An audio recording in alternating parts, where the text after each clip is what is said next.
Guys, it's I shouldn't say morning. It's the countdown to the Test match. It's Saturday. Springboks are playing Italy. It's a big game. It's not as big as some of the other games going on at the moment, but it's a game that's definitely worth watching today. Springboks obviously wanting to up the ante. They're going to try some new moves. Tony Brown's got a couple of things up his sleeve, and we might see some more tricks from Russie. So. A lot to watch out. Jesse Creel becomes the 67th captain for the Springboks today. Just a great day of rugby. Test match rugby is great to have back. So, this is the countdown. So we'll start off with just what we saw the first earlier in the week. We started off with Don Himon. And just to maybe go, let's start a bit further back. Let's go back to when Russie, after the Barbarians game, Russie and Robbie Deans both analysed the big win for the Springboks over the Barbarians. Not the game that we really wanted, not the game that we really expected either. So we'll start off first with Russie's post-match press conference, and then Robbie Deans' post-match press conference last week to just start us off, get us a bit into the mood for the big game today. We're coming back. We've got contributions from this week from Franco Smith, Nick Mellett, Joey Monchalu, and some chatter from Andre Pollard, Jesse Creel, a couple of others as well. So that's all coming up. Keep an eye out. This is a countdown to the show, so hopefully this whets your appetite a bit. You can have this on in the background while you're waiting for the game to come. But just have a watch and let me know what you think of the concept in the comments. It's always good to hear from you guys. But keep an eye out and let's get going.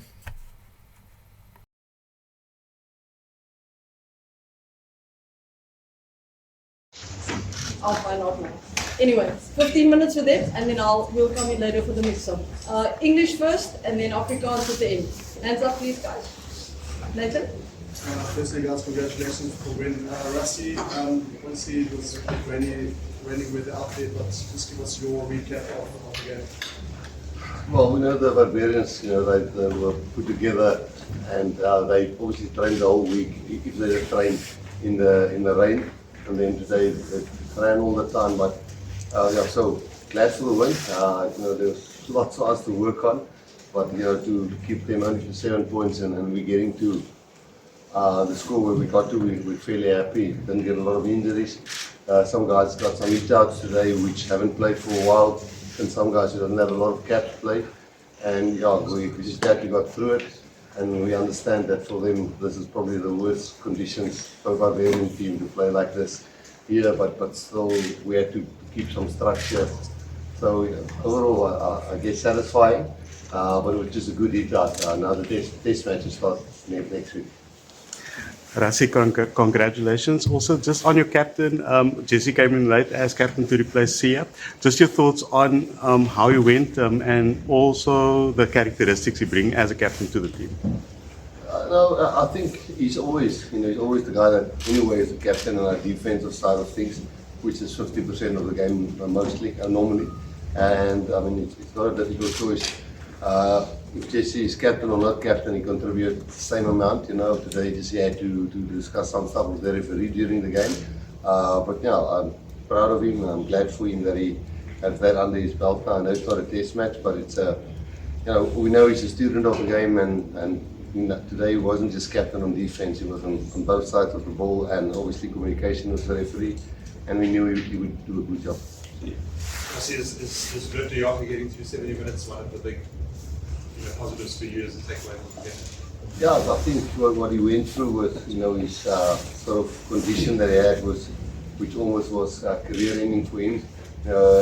When we did the fitness testing about 3 weeks ago, not medical fitness test, but fitness test, he was exceptional, and we could see his body might be about 32 or 33, but he got some 2 or 3 years rest in the last couple of years, and I think that showed.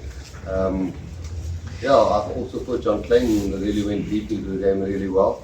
And we actually took a very heavy pack of forwards. If you take John Luke and you take Vincent and you take Lewis and you take John Klein and Asa and Malcolm and Ox, it's a heavy pack. So we were a bit nervous in this, the way they played with. But no, Lewis is experienced, he's got a cool head, he's a student of the game. He was vice captain actually today. We're very glad that he came through it. we've got some nice depth at lock, young and older guys, so we are very, very glad that he played the way he did. Hi, Rossi. Yeah, congratulations.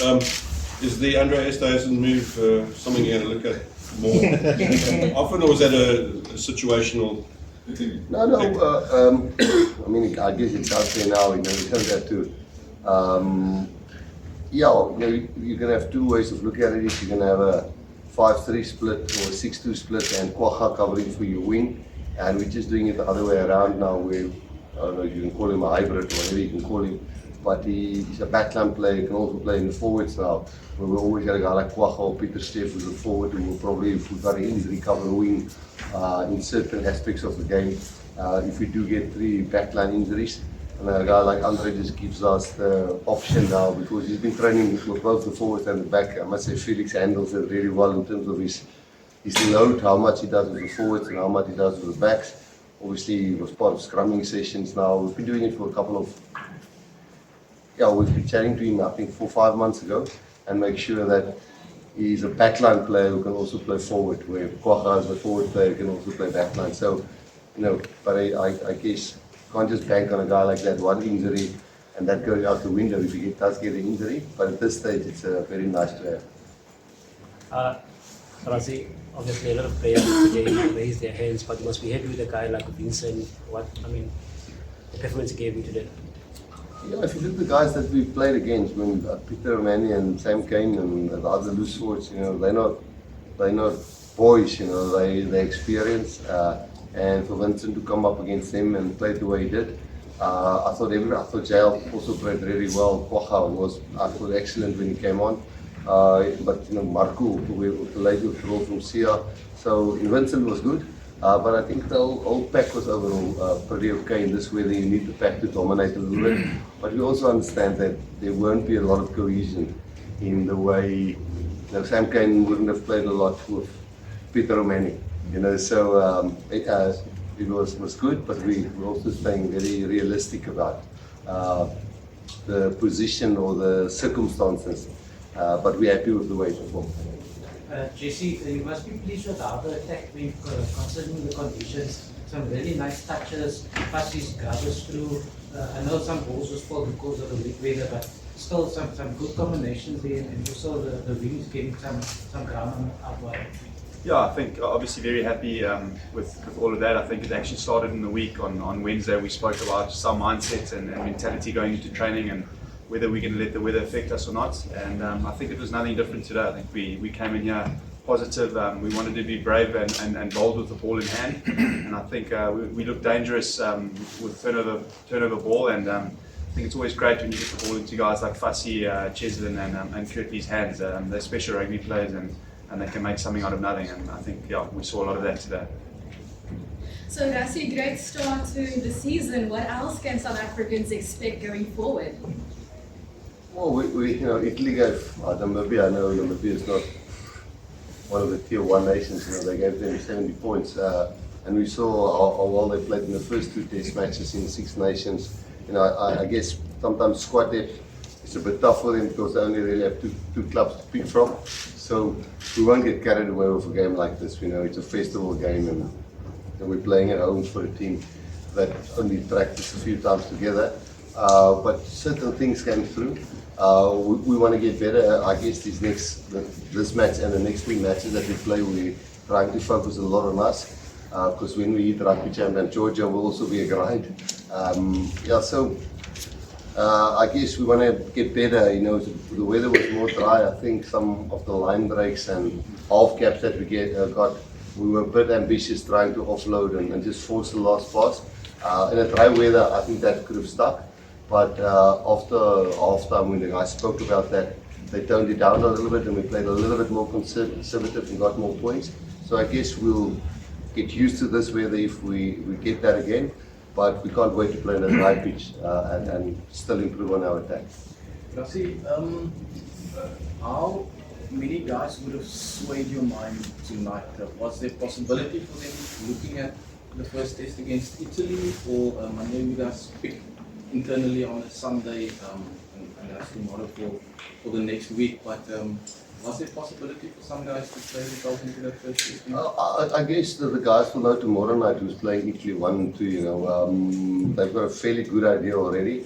The guys who played Barbarians knew 2 weeks ago already that the guys who's playing the Barbarians, we actually internally announced that 2 weeks ago, so they had 2 weeks of training together. Tomorrow night we'll internally announce Italy 1 and 2. That's always a little bit of a, if I know the English word how to pronounce it correct, there's a bit of a caveat. Is that right? That if things doesn't go according to plan, Italy 2 can always change. But we do know who's the core of guys, the 14, 15, 16, not the positions. We know definitely who's in the mix for Italy 1. And tomorrow night we'll share with the guys. So we won't get carried away with this performance because we have to take into account that the other guys, I know I've said this a few times, but certainly some guys showed us that they can do it at this level, but we'll layer them in to make sure there's a balance. I think guys like Damien, Jesse, Kirtley, a bit undercooked because he got back. He hasn't really played in a lot of matches either in Japan or didn't come back to the Bulls. He's definitely not 100% match fit, but this match would have meant a lot to him. We'll try to strike the balance right that when we're done with Georgia, we've got a group of 45-50 that got some game time. Last English question. Yes, just Rassie, another player that stood out as well, Asinati Tlabakani. A lot was spoken about him and his weight and dance form and all that, but today he really had a good game. Just another good replacement, coming up for future as well. No, definitely. I think it was solid. I don't think he was outstanding, but he was definitely solid. I mean, I think twice you could see the little soft hands that he has. I think there definitely was a stage, 1 or 2 scrums there where we didn't dominate, but he did scrum against Kian Healy, and the hooker is a very experienced guy, and then the loose forward. So they didn't have a weak back, and he managed well. I think having Malcolm and Oxnex's team really helped, and obviously having 2 really heavy locks and Lewitt and John Klein behind him helped a lot, but he's got a bit to go and a bit to learn, but definitely taste potential.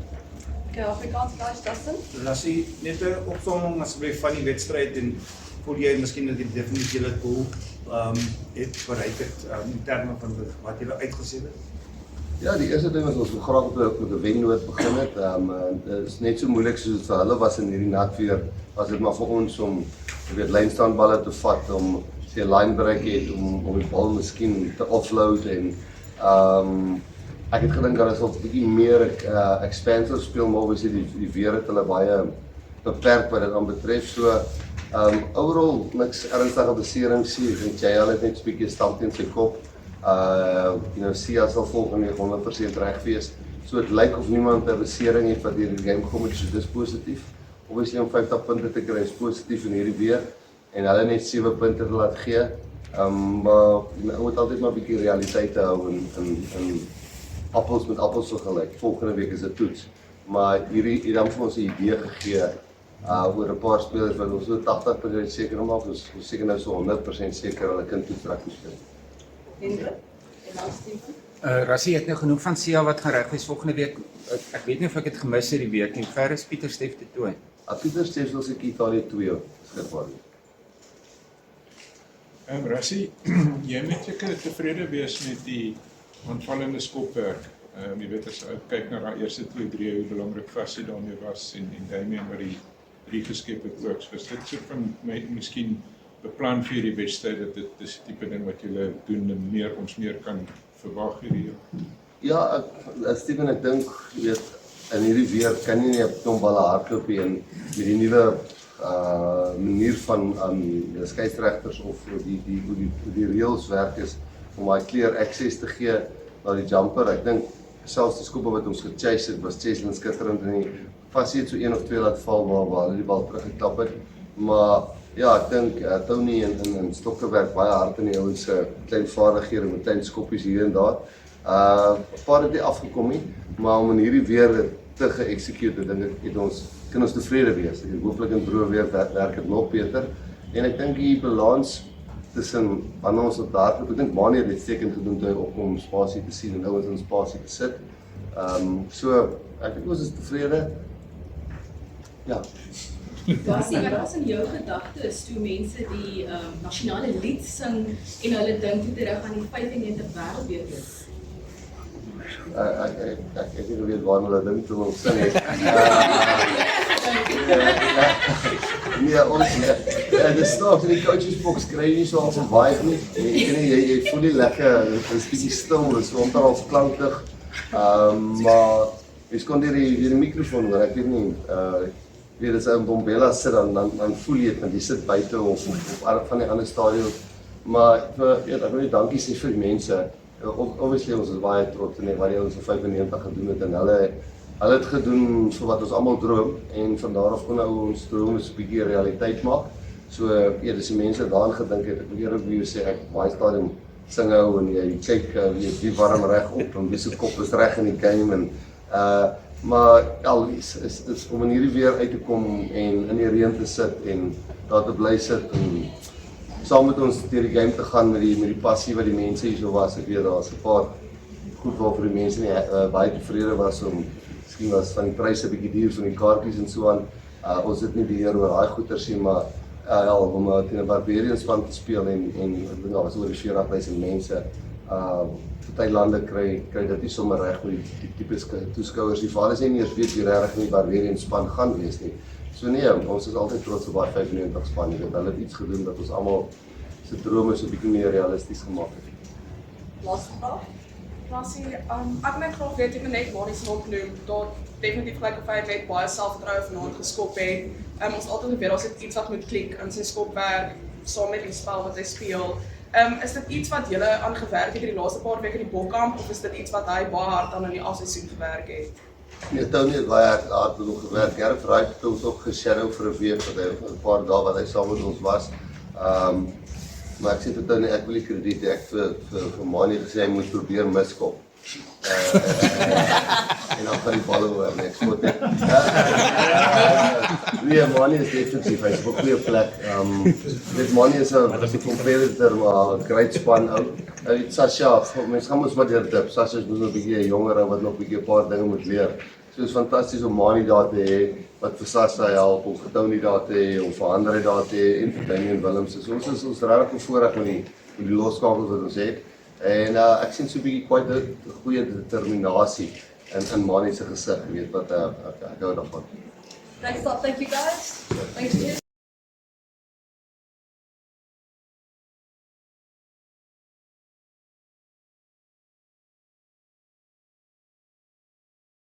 You guys obviously arrived on Sunday, arrived on Monday.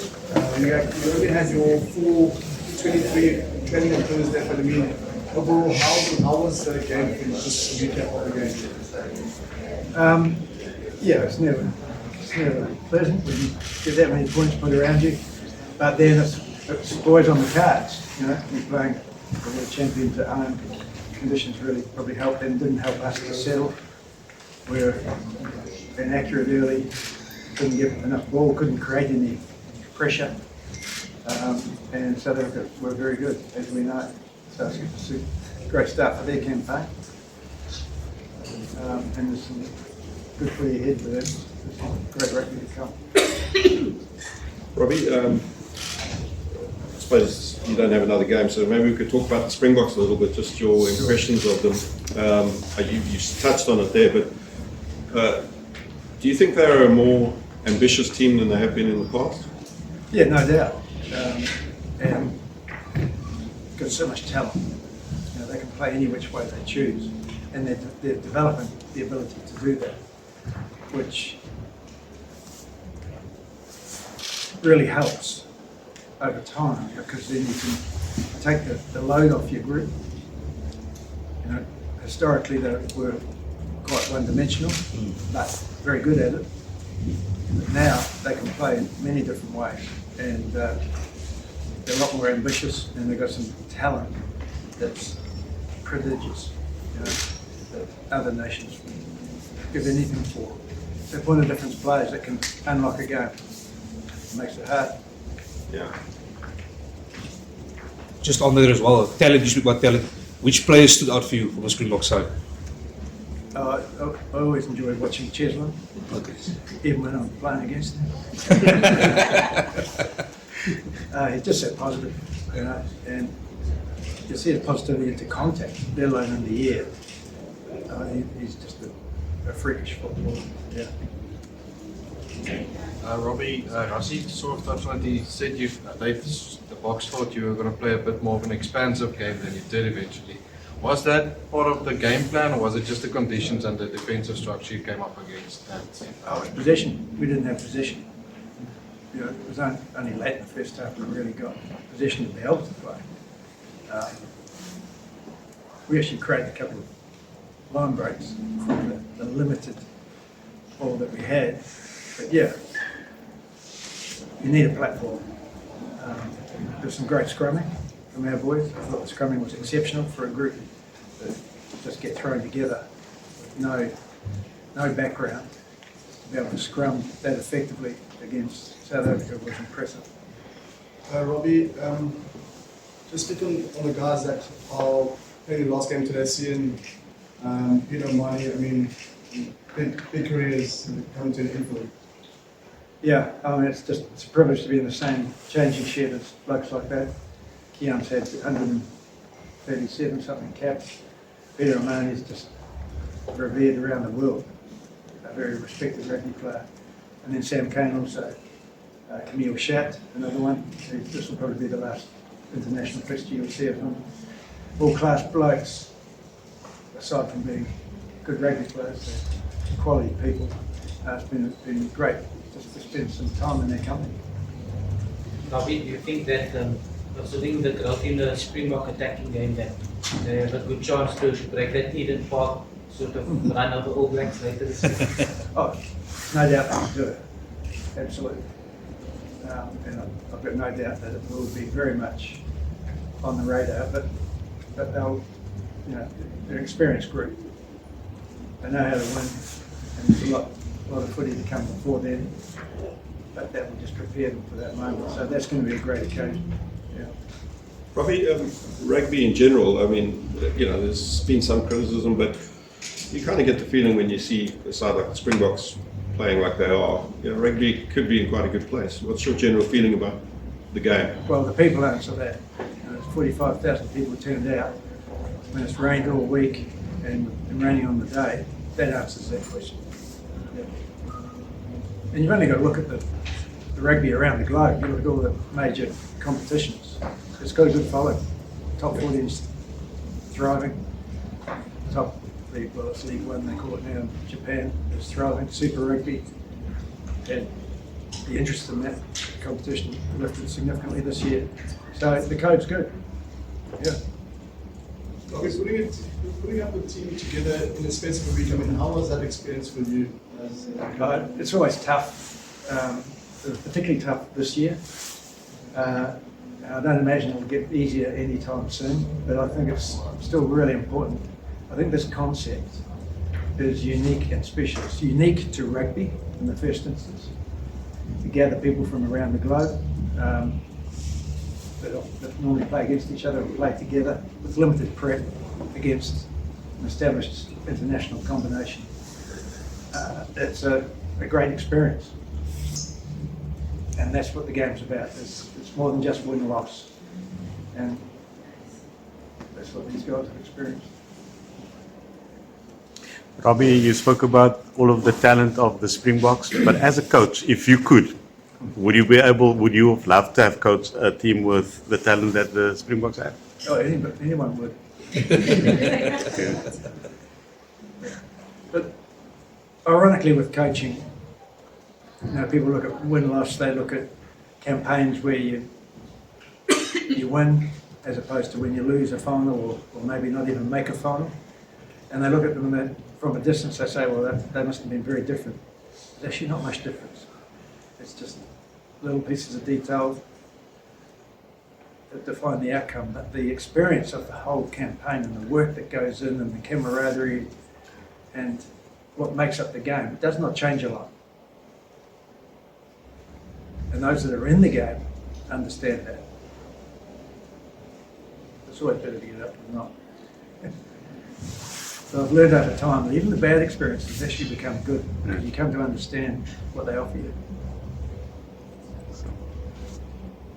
We all done? Thank you very much. Thanks.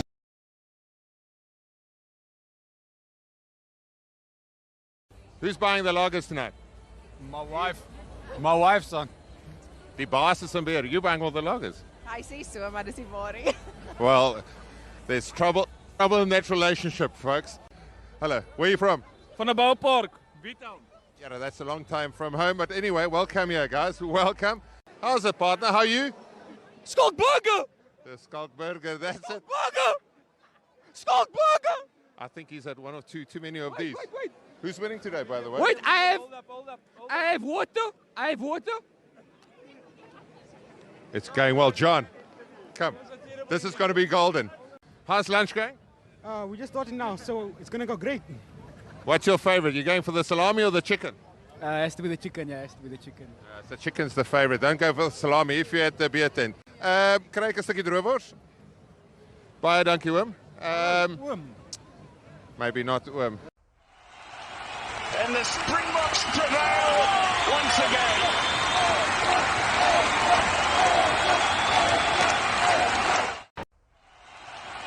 And the Springboks prevail once again.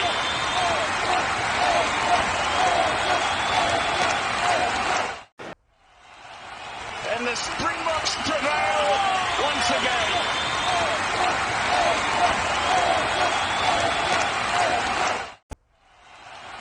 And the Springboks prevail once again.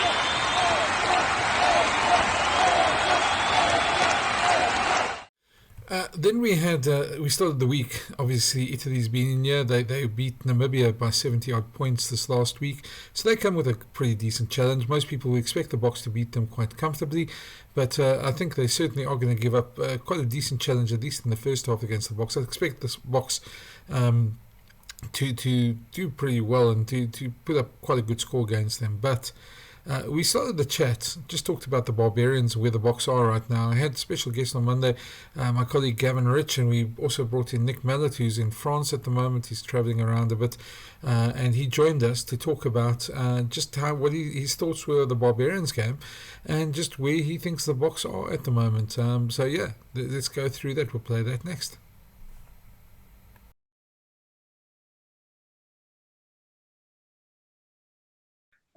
54-7 to the Springboks this weekend against the Barbarians in not great conditions in Cape Town Stadium. Another sort of thing for the argument about having tests or big games in July in Cape Town, June and July. But we're going to talk about the Boks. With me is former Springbok and Italian coach Nick Mallet, somebody with a vast experience of that, and Gavin Rich, my colleague at Supersport. Gavin, Nick, welcome, guys. Thanks, Brendan. How's it, Brendan? Surely that should be when you say Italian coach, it should be Italy coach. Because if you say Italian, it sounds like that's his nationality, which we know it isn't. I stand corrected. That's great. Yeah. Nick, maybe start with you. You obviously you're sitting across the world in Paris at the moment, but what was your take on the BOK game? Obviously, not the Barbarian game that we all wanted.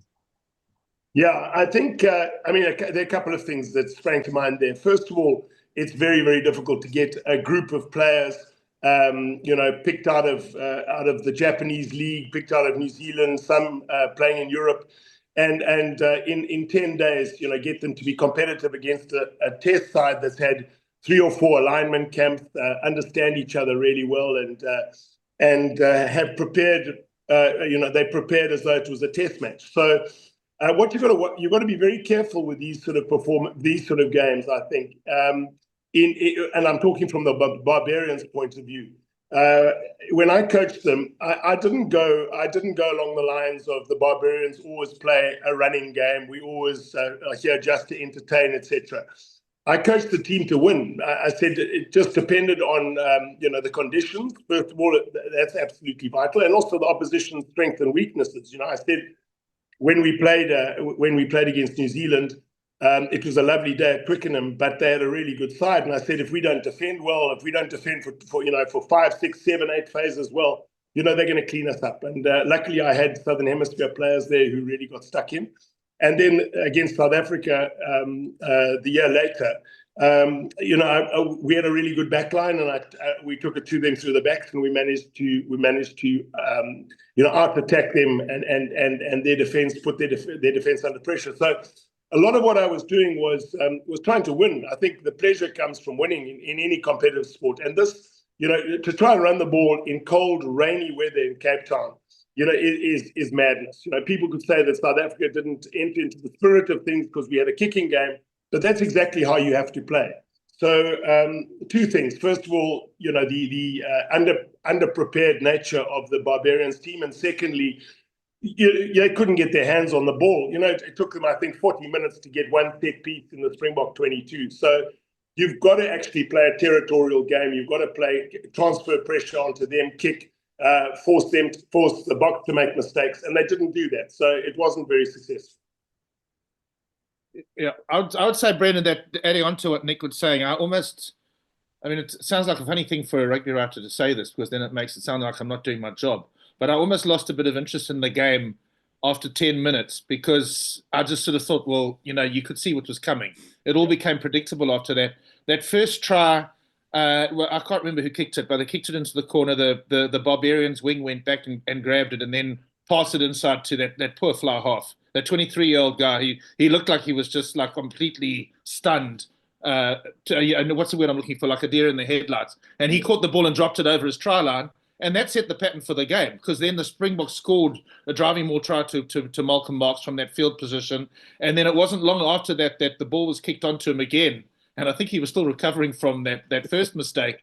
And he knocked it on, and then the Springboks had a good field position for a scrum. And from there, if I remember correctly, the ball was kicked onto Colby. The Boks were very good at that sort of that type of attack on the day. And Colby went over and scored in the corner. And to me, that was it. That was like, this is the way the Barbarians are going to play, and this is the way the Boks are going to play. There's not that much sort of doubt anymore about who's going to win the game, and that the Springboks will win. And I thought they played perfectly. Very good wet weather game. The Boks. They attacked from the right areas. Whereas the Barbarians, I do feel sorry for. I know that I don't follow social media like you, Brendan, but you told me yesterday that Robbie Deans was taking flack. I wouldn't. I think that's a bit offside, because I think when you are Nick says he played to win, and I know Nick does play to win. He plays to win. I played charades against him in Plettenberg Bay 30 years ago, and he took it extremely seriously. Robbie. I spoke to Robbie a bit during the week building up, and he was wanting as far as possible to enter into the Barbarian spirit, and that was the whole talk before the game. Everybody kept talking about that. I saw the podcasts, and everybody was talking about playing that rugby. So I can understand it from his point of view. And when you get a team together, you can't judge a coach on regardless of how they set up in the game. Just judge them on a week in Cape Town where, on Wednesday. Nick, you went in Cape Town, fortunately for you, but I don't think I've seen weather. We were at a clip drift function at Hamilton's. And looking out the window during that lunchtime, and apparently the Barbarians were training around about that time. Looking out the window, it looked like Hamilton's was a dam, was a paddy field. So he was in a hiding to nothing. Yeah.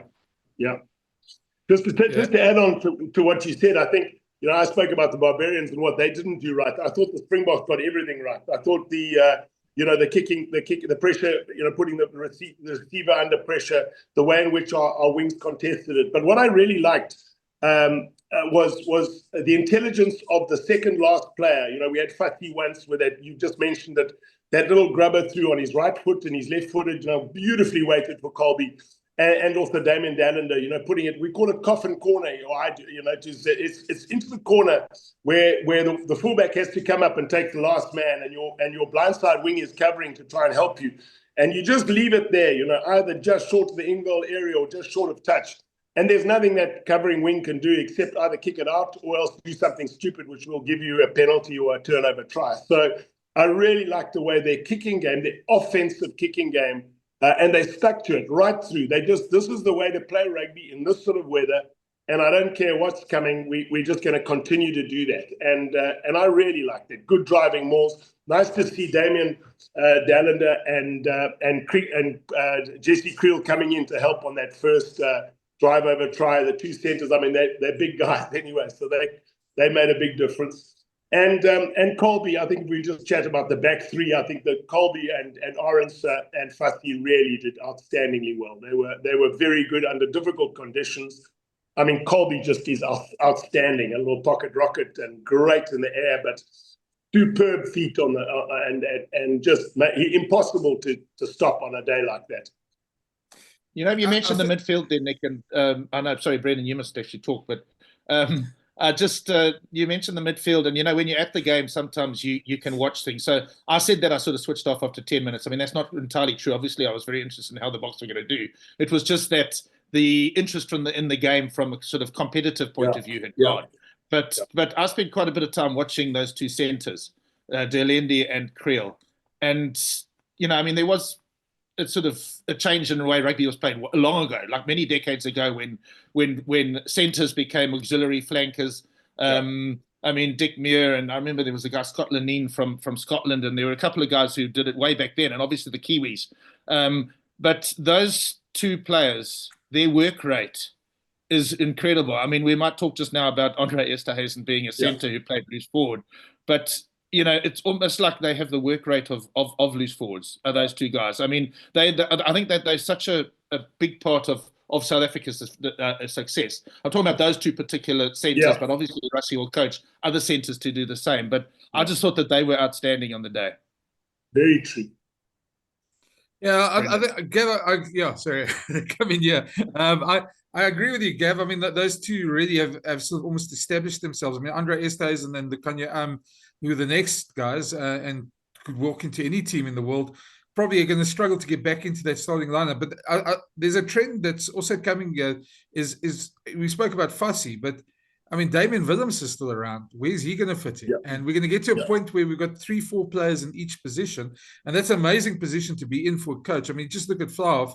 When you pick the way Marnie kicked in that second half in those terrible conditions, and you've got a guy like Sasha, who's obviously amazing talent, and then you've still got Andre Pollard, who's the clutch kicker. I mean, you can basically almost play horses for courses in 2 or 3 different teams. You're getting almost to that level at the moment.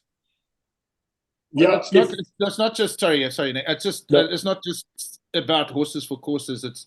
To me, it's about, and I think that if you spoke to the conditioning coach Andy Edwards, he would probably admit this as part of it.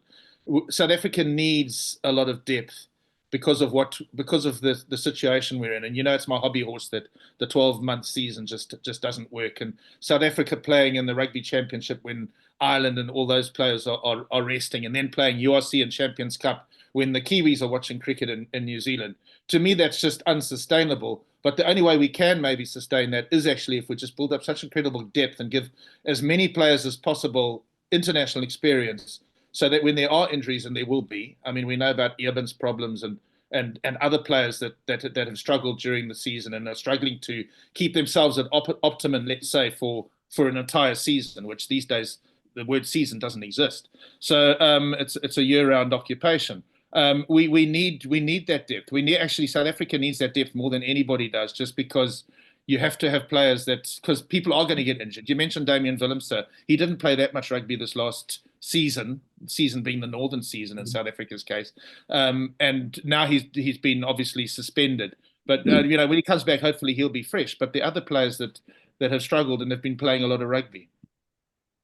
Yeah, that's really true. I mean, I think that the one wonderful thing about the Springbok setup is that every player is desperate to play for them. So, you know, we're coming into a period which is downtime for the URC, downtime for the Champions Cup, and that it's uptime for the Springboks. And as you say, Gavin, the guys, it's not just one season; it's actually 3 consecutive seasons. You can go back to the British Lions. Prior to the British Lions, there's certain players, Peter Steph du Toit, Eben Etzebeth. We've already got those injuries to Kitsop and Malherbe, for example, that are pretty much career-threatening. You have to give these Springboks, you've got to rotate the Springbok side to ensure that they'll get to 2027 in good shape. And what I love about it is it's great from a conditioning point of view. It allows the older guys to recover, to mentor the players coming in. It takes away jealousy and it takes away this whole feeling of being dropped. You're rotating, you're resting. The other guy's been given an opportunity. You know when you're going to come back and play your next game. I mean, usually Rusty gives the guys months ahead. You know, he says, these are our plans. So players know that they haven't been forgotten. And so it's not just holding tackle bags all the time and getting really disappointed and depressed. The guys are working all the time. Either the team, the 23 that have been selected, you know, are working to beat the replacements who are sitting there trying to play like the opposition on Saturday. So there's work for even the guys who are not even starting. I mean, they really work hard. And as you say, Brendan, the playoff situation, where you've got Thatcher and Marnie as well as Pollard. I mean, we're in a really good position there. That's going to be incredibly competitive, and they're all going to play well. I'm convinced of it. It's what the All Blacks were like when they were dominating world rugby. The pressure came from within the squad. It didn't come from outside. They weren't concerned about what Australia or South Africa could throw at them. They were really concerned about what was inside their squad and who was going to take their place. So our guys are working incredibly hard because they know that Rusty is going to use this this system to try and get 45, 50 players to be in a situation where they can step into a test match, semi-final of a World Cup without really battling. I was going to say the one thing that Rusty did say to us about a week ago in that first press conference is that the plan is more or less, and it's obviously as long as everything goes well, to give the older guys 6 or 7 tests this year and all the youngsters 6 or 7 tests. So they're going to see a lot of mix and matching through the year as well.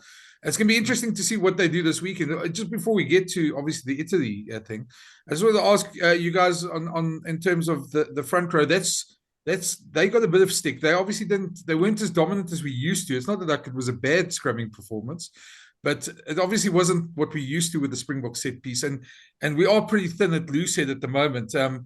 We had Don Himman up yesterday, and he didn't seem very concerned about it. He said, yeah, the guys have to get some.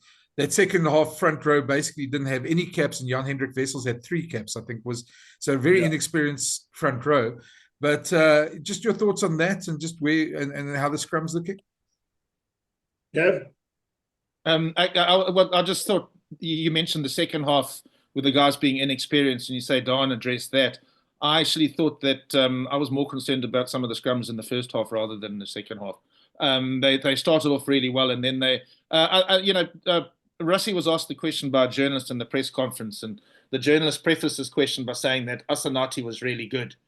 He was brilliant, I think he said. And then Rusty, being quite diplomatic, but also at the same time wanting to be honest, said, no, I wouldn't say he was brilliant. I would say that he was solid. And then he admitted that there's work to do there. So that probably is the case. I mean, you talk about loose heads. We have a lack of loose heads. I mean, we did have Ox on the field in that first half, and we had Marks. Didn't Don mention the strength of the opposition though? I don't know that much about French rugby, but apparently the tight heads are amongst the best scrummagers in France. I don't know if you know more about that, Nick. Yeah, I mean, they did pick a solid front row. You had Healy on the loose head side, in fact, against our tight head, and I thought he handled him well early on. But then Healy has a tendency to swing his bum out and go in, and the moment that happens, the tight head has to follow him. And when you're a big tight head and you get a small, stocky loose head, what happens is the bigger guy tends to go to ground first. And I didn't think the ref was very good about that. You've got to stay absolutely square. And I didn't think Healy was really square.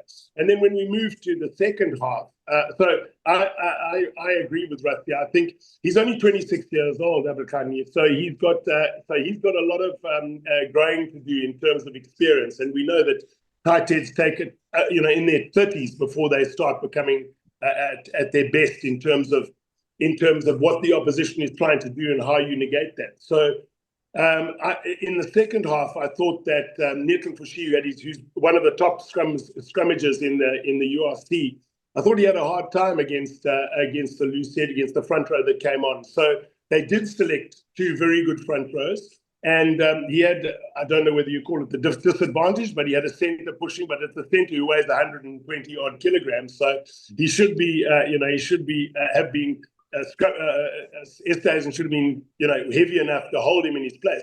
but they did get on top, and maybe that's a bit to do with the hooker, a bit to do with the first time they've worked together. But it's all a learning process, and I know that Neertlenfush is a top loosehead. I know Vessels is a very good up and coming loosehead. So we've got strength in depth. Remember, we've still got Steenkamp to come as well as Koch, Vincent Koch if we have to, and Thomas du Toit and Wilco Lowe. I mean, we've got plenty. We've really got plenty of good players. Yeah, it's going to take a lot for us to start panicking about scrums. I mean, just one odd scrum where we don't dominate isn't so. I mean, I watched the baby box on Sunday playing against Australia, and they completely destroyed them. And it was a great all-round game, and the junior box played a sort of total rugby. But again, the scrum, just those forwards, just the forwards that are the youngsters that are coming through. It's just phenomenal. So I don't think that there's ever going to be a time in South Africa again. I mean, there may have been times back in the last 40 years or so, but I don't think there's going to be a time again where we're going to be too worried about the scrum. Yeah, I just wanted to say, Gav, on what you said there, Don did say that he did speak to the scrum coach, who was apparently Racing's head coach, and he said that he did pick these two old hands who are the two best tight heads in his opinion in France. So and Don was quite happy with that because they won the test. That's the one thing. The other thing he did say, he said there were some things that they also got wrong when Andre Esterhuizen moved to flank, because at one stage he scrummed on the loosehead side and then he switched to the tight head side, and that wasn't the plan. He said, but we'll get that right. Typical Don in his dry way. So the box are also learning, and I mean we can easily see 15 different guys coming to play on Saturday against Italy as well. Maybe before we get to Italy, just on Andre Esterhuizen becoming a flank, we sit in a country with so many flankers and so many. We never struggle to find flankers. In fact, we struggle to get them all into a team. And now we've got a hybrid players. I mean, it's nothing new, but I suppose it gives a new dimension to the 7-1 bench and those sort of things that we could start seeing some interesting Russi's interesting selections in the future. It's interesting we have Nick on here, because he sort of actually was the first person to float the concept of a hybrid player way back in the 1990s, when he used to talk about it. Never ever happened, but there was talk at one stage of Bob Skinstad playing centre. Yeah. It was, and I always think of that whenever they do talk about these hybrid players, was that it's been something we've been talking about for probably 30 years. When I was coaching False Bay, I used Laurent Caban as an inside centre. He was absolutely outstanding for us. I mean, he was, open side flanker for the French side, but he had such good hand skills, such good passing skills. His lines of running were so good. His defence was outstanding. I mean, he was just brilliant at the centre. So you're right, Brendan. We do produce a lot of great loose forwards, but I think when he replaced, who did he come on for? John du Plessis went off injured. Oh yes. For me, he's much more a Peter Steph du Toit type of flank rather than a fetcher. I don't think he's ever going to be a fetcher, but he should be a big ball carrier. He should be a physical, cleaner of ruck, taking out, making 20 tackles a game. And I don't see why he can't do that. I mean, he also has the offloading skills, which he's learned from playing centre. So when you're 120 odd kilos and 6'3", 6'4", and you're playing centre or flank, I mean, it does help your bench. It really does help your bench. So I don't know if it was an outstanding success. I don't think he suddenly sort of made all the loose forwards stand up and think, geez, we're going to lose our place to Esterhuizen. But if you're planning on doing a 6-1 or a 7-1 or a 6-2, I mean, he's an ideal bloke to have as a cover at loose forward. It wasn't the first time he's played there either, Brendan. He did. I'm talking from memory now, but Plum definitely did use him in an emergency situation at some stage of the URC, and I can't remember which game. Normally I remember these things, but he definitely was. And I remember John Plumtree obviously saying that that they'd been looking at that as an option for a while, because of the size and all that. So and maybe I don't think Rusty speaks that much to the Sharks coaches, but I was going to say maybe there was a message from the management that had come through, but maybe it did filter through. Maybe it came from Andre. Maybe Andre himself said, listen, they want to use me as a flank at national level. I think there's two things there. Is one, I think, first of all, going back to what I said about the props and that, and now this as well. I think sometimes we're in such a good position as in Springbok rugby, is that there's not really many talking points. I mean, the selection's basically the talking point this week. There's not much else. So I think people do sort of jump on sort of like the if we don't dominate the scrums and something like Andre, which is a bit unique. I also don't see it as something. And also, Rusty likes to keep people guessing and keep opposition coaches talking and wondering what he's going to do. So that's also part of it, I suppose, as well. But Italy this week. Think guys used Colby, for example. He's often used Colby in at scrum off.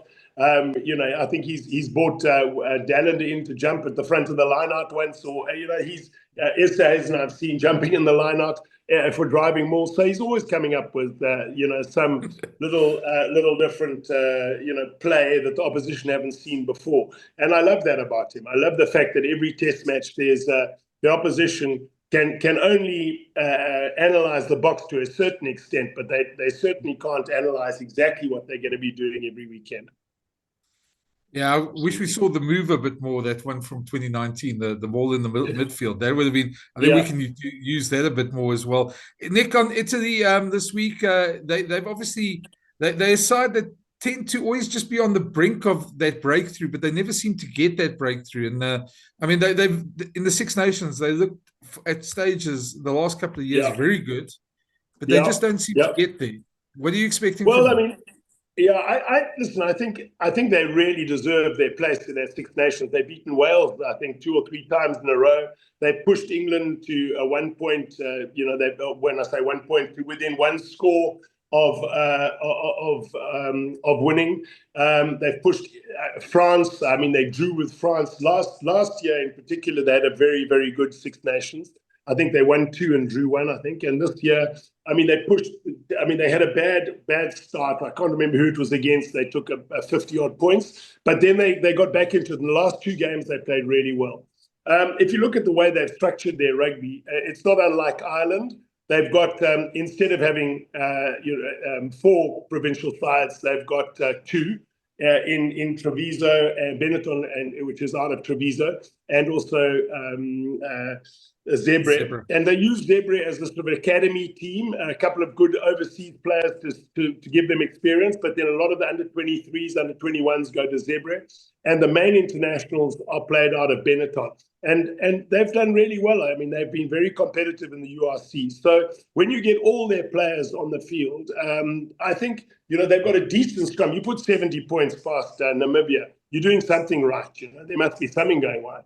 And the coach, the Argentinian coach, has done an excellent job. He's got a really nice balance between playing a sort of a territorial game, but and an aggressive defensive game, as well as nice ball in hand attack, where they hold on to the ball a lot. They do a lot of double pulls to try and get the ball out wide. And Menincello and Brex are absolutely outstanding. The 2 centers, I would say, 2 best centers in the URC and in international rugby. In fact, in the Six Nations, they really played well. So they've got some talented players, good pack of forwards. But as always, they've probably got, I would say, 10 international quality players, and then they're patching up the rest with another 10 club quality players, whereas South Africa is sitting with 30 to 40 international quality players, and that's the big difference. The strength in depth is really difficult to get in Italy.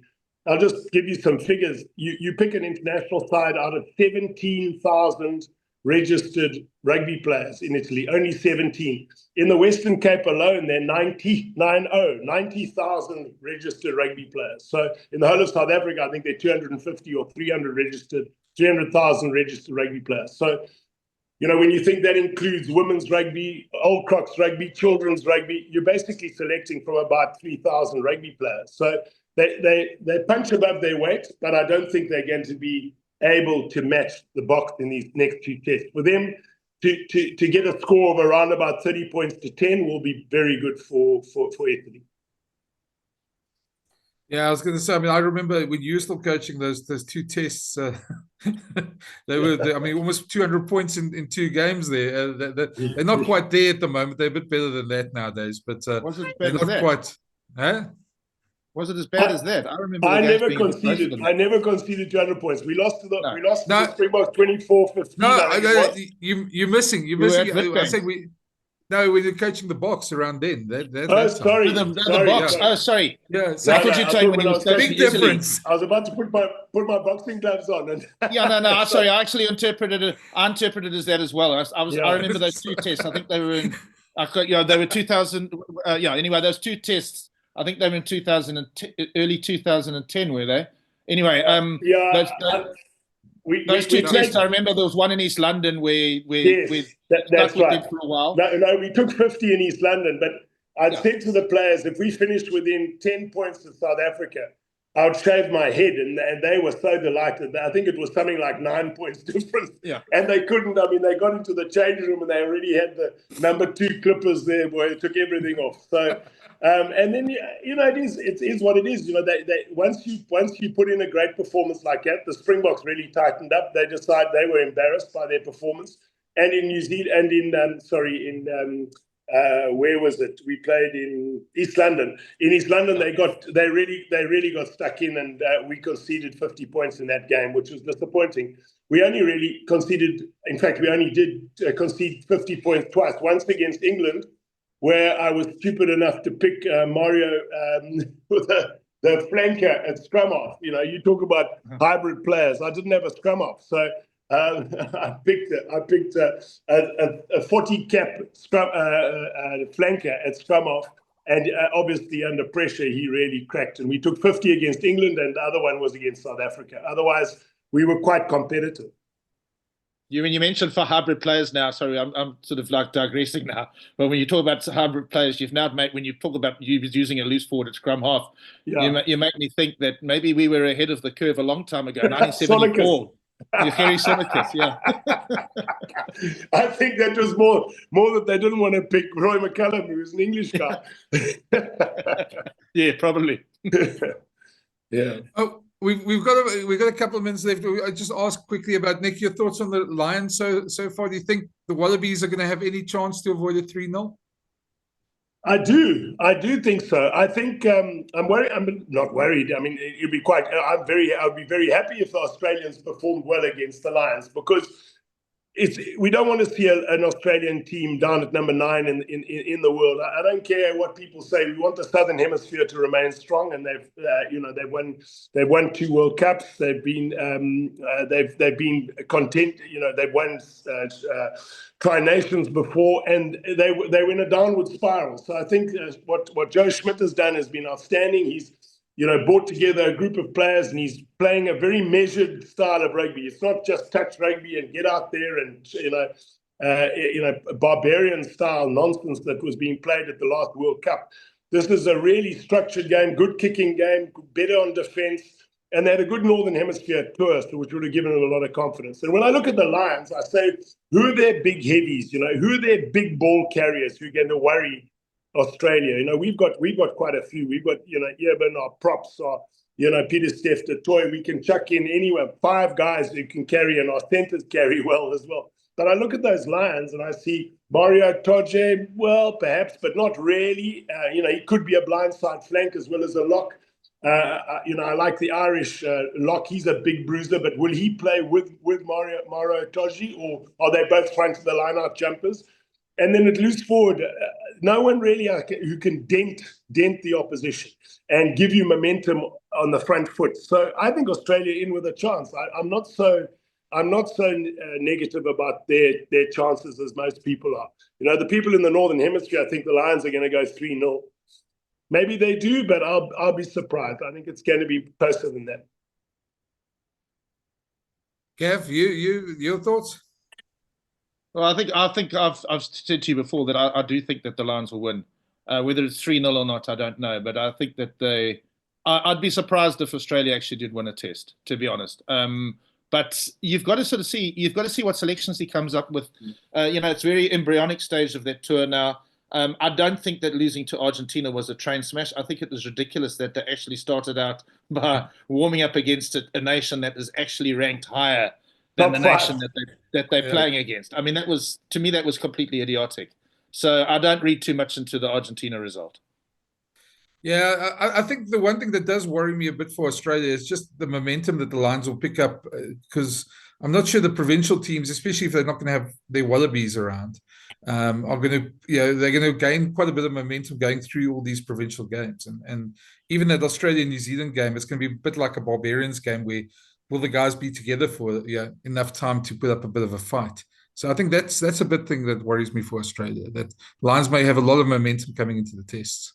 But then momentum that works the other way, because they complained True. a lot after this last series against us here, that they didn't have strong enough opposition and they won too easily. So that Western Force performance was actually more competitive, I thought, than a lot of what they encountered when they played here in 2021. But remembering, of course, that we were coming out of COVID, and none of our players weren't coming out of COVID. We were still in COVID, and none of our BOK players were able to go anywhere near the team because of the health protocols and so forth. So I think that's I don't know. I've just got a bit of a negative.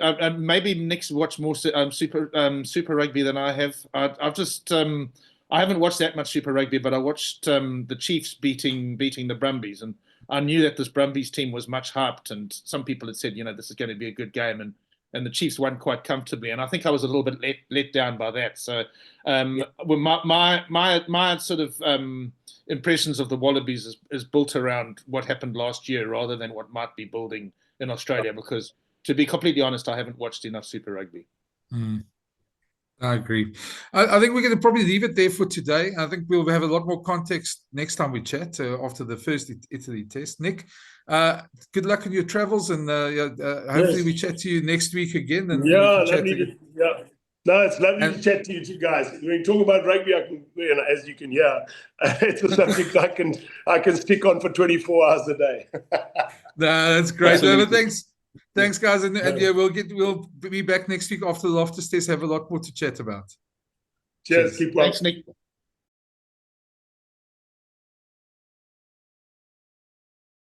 First press conference of the week was Jan-Hendrik Wessels and Daan Himman, the scrum coach, and they spoke to us a bit about possibilities of an 8-0 bench and just what Andre Esthuizen's inclusion at flank does for them. Just quite an interesting one as well. Of course, these ones, we only allowed to record 10 minutes of the press conference nowadays. They don't allow us to record the other 20 minutes. So that's why these press conferences are a bit shorter. But yeah, have a listen to what Jan-Hendrik and Daan said.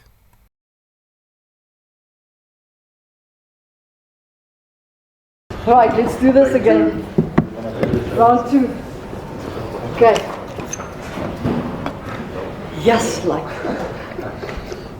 Okay. Water. Any learnings from the weekend?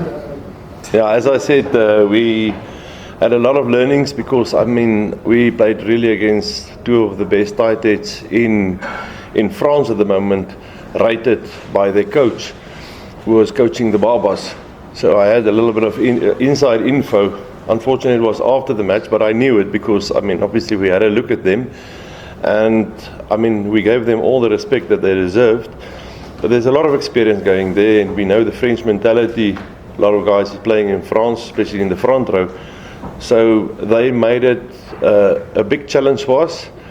And I think for our guys, not just the guys that started, but even the guys came off the bench, there was big learnings out of it. Mike, Don, while you took the Barbarians obviously very seriously, is there a different feel about a test week? A change in intensity or a change in approach when you're actually playing a full-blown test match? I think the big difference is the Barbarians is not playing week in, week out. So I don't think we tried to do a lot of analysis on them, especially individually. But unfortunately, they haven't played the week before. So obviously, you must go and have a look at all the different teams where they were playing. And we tried to have a look at them there. Obviously, this week it's a proper test match team that plays regularly. So I think we can do even more homework on them. That's a big difference for me between the two. Don, you mentioned the learnings from the Barbarians game, but it was still a pretty big win. What were some of the areas you were happy with? I must say, defensively, I think we were very, very good. I was very happy the way, and obviously I can assure you that Tony is very pleased with the strides that we scored. Obviously the learnings, definitely we tried to get better in every area of the game. And I think we got to the point where we actually tried to improve ourselves as well, by individually, not just as a team. Jan, Jan, can you just tell us about your time with Coach Don on the farm and maybe how that has helped you in the game? Yeah, so we obviously had breaks in between the URC, so my parents are from Bloem, so while visiting them, and Coach Don made time for it, and yeah, it's just helping me grow and helping me with small stuff Coach Don knows, and doing anything to possibly make me a better player. It was obviously hard work, and yeah, it was quite nice to do as well. Over there, next to John. You had your hand up? Yes. Okay, go on. Don, in terms of analysis, is there anything that you can read into the trouncing victory of Italy over Namibia at the weekend? To be honest, definitely there is a learning, because obviously most probably, I would say 80% of those players we will be facing this week. So what I can tell you already is they got 4 penalties out of the game. They got a scrum penalty, not a scrum penalty, a penalty try out of the game. And I know the guys are playing, especially in the front row for Namibia. There's some experienced guys there. I think there's some of those guys that had already been in 3 World Cups. Arnos Kutsie and Chucky, the hooker. So, I mean, even though they concede 1 penalty, I mean, it's still a proper side. And obviously, I'll take anything. Even if they play it against Verkeerde Vlei, I'll take it. Good morning. Are you able to just brief us on what the nature of John Clay's injury is? And the fact that the Boks got so much depth that they're up to not replace him, how much of a positive is that? Yeah, man, I must say I'm very sorry for John, who's apparently injured. I'm not in the medical department yet. I'm a doctor, but a scrum doctor, not a medical doctor, so I'm getting there. But I'm not too sure what's happening exactly. But we're fortunate that we have numbers. We're fortunate we have guys that can play lock as well, like Kobus Wiese coming in as well. And I mean, like you all know, Peter Steff can always cover probably all the positions on the field for us. So we're fortunate having them, and obviously we're having probably a lot of experienced guys with Ergie and Eben who's available as well. So we're fortunate in that position. Has Jean-Luc been cleared of these HRA?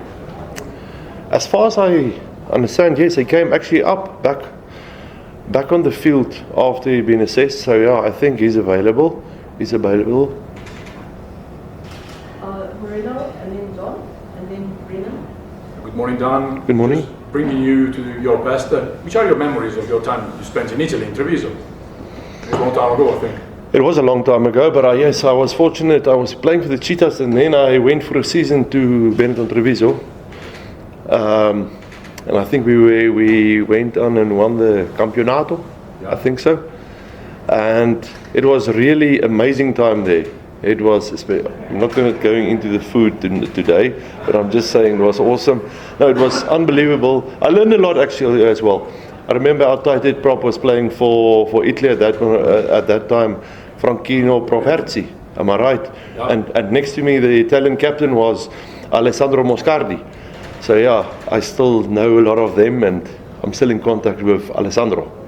He's working with us then. Yeah, send him my regards, please.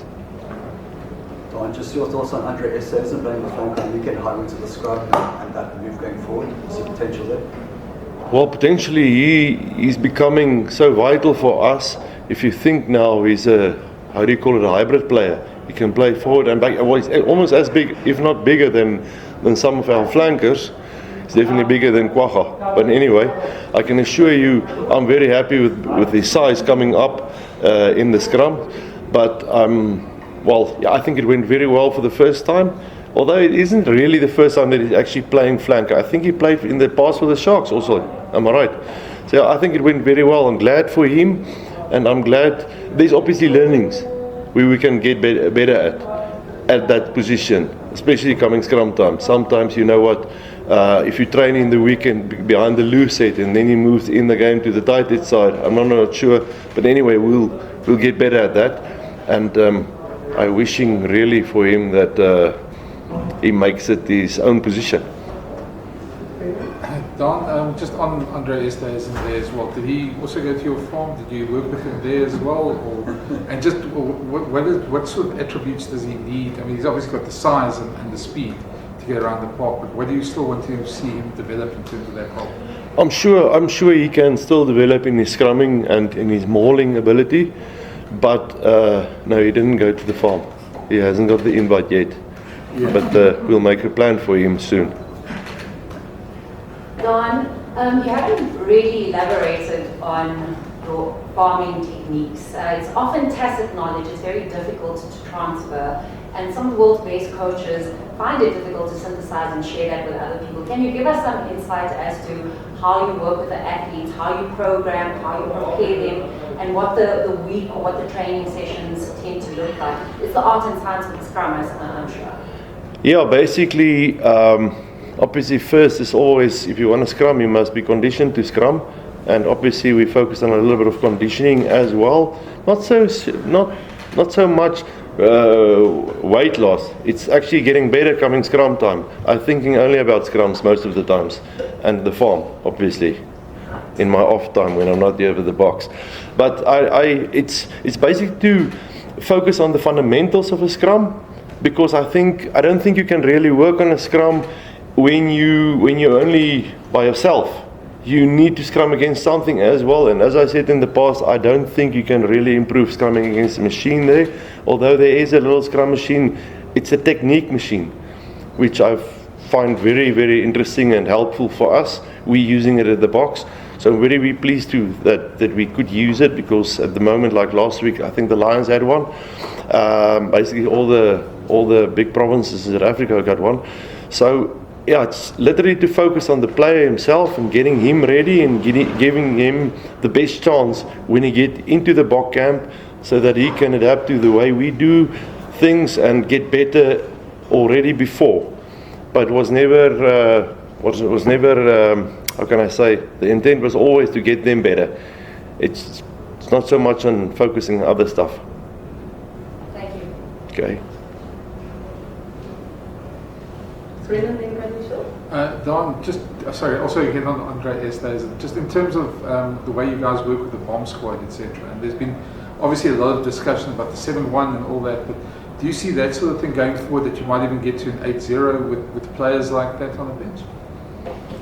Sometimes when those kind of questions come my way, I make it sweet and short, and I just refer it to Rassie. But I think he can contribute, whether it's a back or a forward.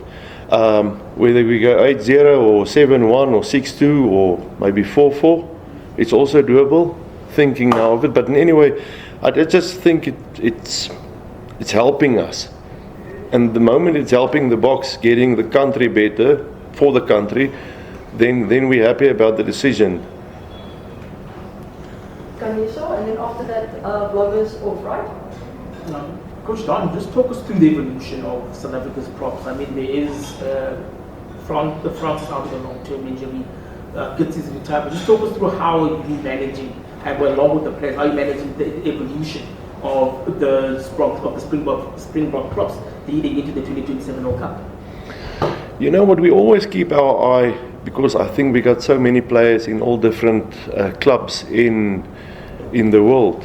Is it 21? I'm not sure. But that forms the Springbok group. So we keep our eye on all the players, basically, that playing in Europe, wherever they are playing, in Japan, in France, and obviously in South Africa. And obviously you want to create a bigger base. The bigger the base is, the more players you choose out. And obviously then you identify certain players And that's the advantage, the fact that the players can play all over the world. So at the moment, we're trying to develop everyone so that they can get as close as possible to your first choice or second choice. And once there's an injury, then I wouldn't say never say more than comfortable to moving them up, but to getting them into the system. All the players that's been identified was already players that we had a profile on in the last 2 years. So yeah, we've been following them, and little by little, if there's something happening, then already prepared. I always say I think it's the best thing also that you rather concentrate on not, I don't want to say, you mustn't concentrate the whole time on your first choice. You must put more hard work into your second and third and fourth choice, because once they're getting the opportunity, they must be ready, which we're always hoping for. Right, vlog us off, please, guys, and then Percy, and then.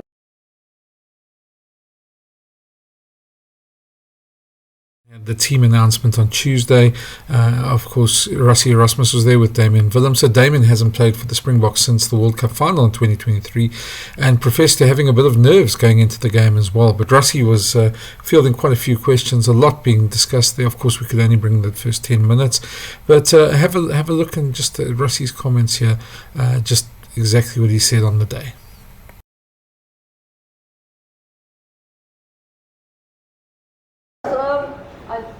Got 2 minutes early. You happy if we start?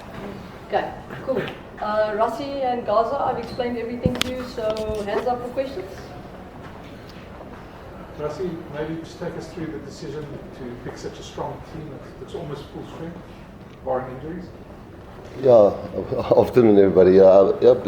It's the first test. Last week was a Barbarian match, and we would like to set the tone. Obviously, Italy is there's some guys a bit of an unknown to us, and obviously we could analyse them from Six Nations and what they did last year, but there's a few guys we don't know, so we're not 100% sure what they'll dish up. But to have a steady hands and a steady start and hopefully a good start, and we gave some other guys a chance last week, and hopefully next week we can also, and against Georgia as well. So more just to steady the boat with the first test match. Just a word on Sia. Yeah, he just did a stiff neck. It was nothing serious. That's all cleared up now. But he had a bit of a Achilles, not a strain at all. He's just really stiff there, So we just want to make sure.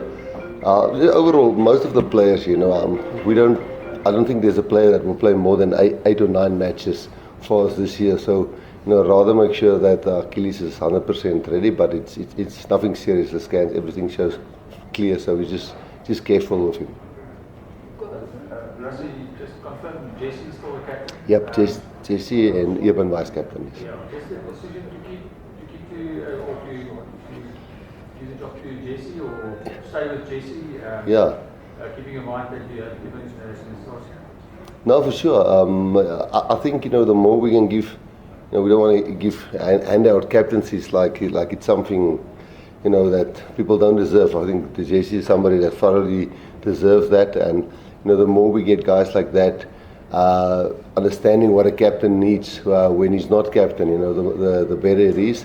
We know what we always get out of Eben. Eben probably won't go 80. We hope that Jesse can go 80. Not that Eben won't make a 80, but we know we'll probably make a sub there somewhere between him and Lood. So we'd like to have the captain on the field. Sia, we know he understands the bomb squad and all of those kind of things. So some nice continuity with Jesse. He's always been a leader, and he did really well for us last week in that rain, controlling the game with all the other senior players in the team. So it's a nice opportunity for him to be in a test, a captain, and not a Barbarian game. Rassie, even before you were coach, Eben and Lood were the first, the number one combination. Just to see Lood back now, back with Eben, must be pleased about that whole road that Lood has travelled. Yeah, I'm happy for him. First of all, we all thought it was really serious when he pulled out of the preparations or the final squad for the 2023 World Cup, and we thought it's quite serious. And to see him back, both shoulders. He had so many shoulder problems, but he looks all healthy. he's really in the best shape. I think he's in better shape than in 2019. So, and I think also the guys do rest a bit, when the body's rest for 2 years or something like that. You don't have another 50 or 30, 40 games that your body has endured, if that is the right word. So, the age might be between 32, 33, but I think the body might be a 29-year-old. So yeah, the whole team is glad to have him back. He's a very sharp guy. He's a guy that studies the game a lot, and he certainly brings a calmness. But then, we'll have to give other guys also opportunity, like, Salman must come into the mix. Frank will certainly deserve a start somewhere.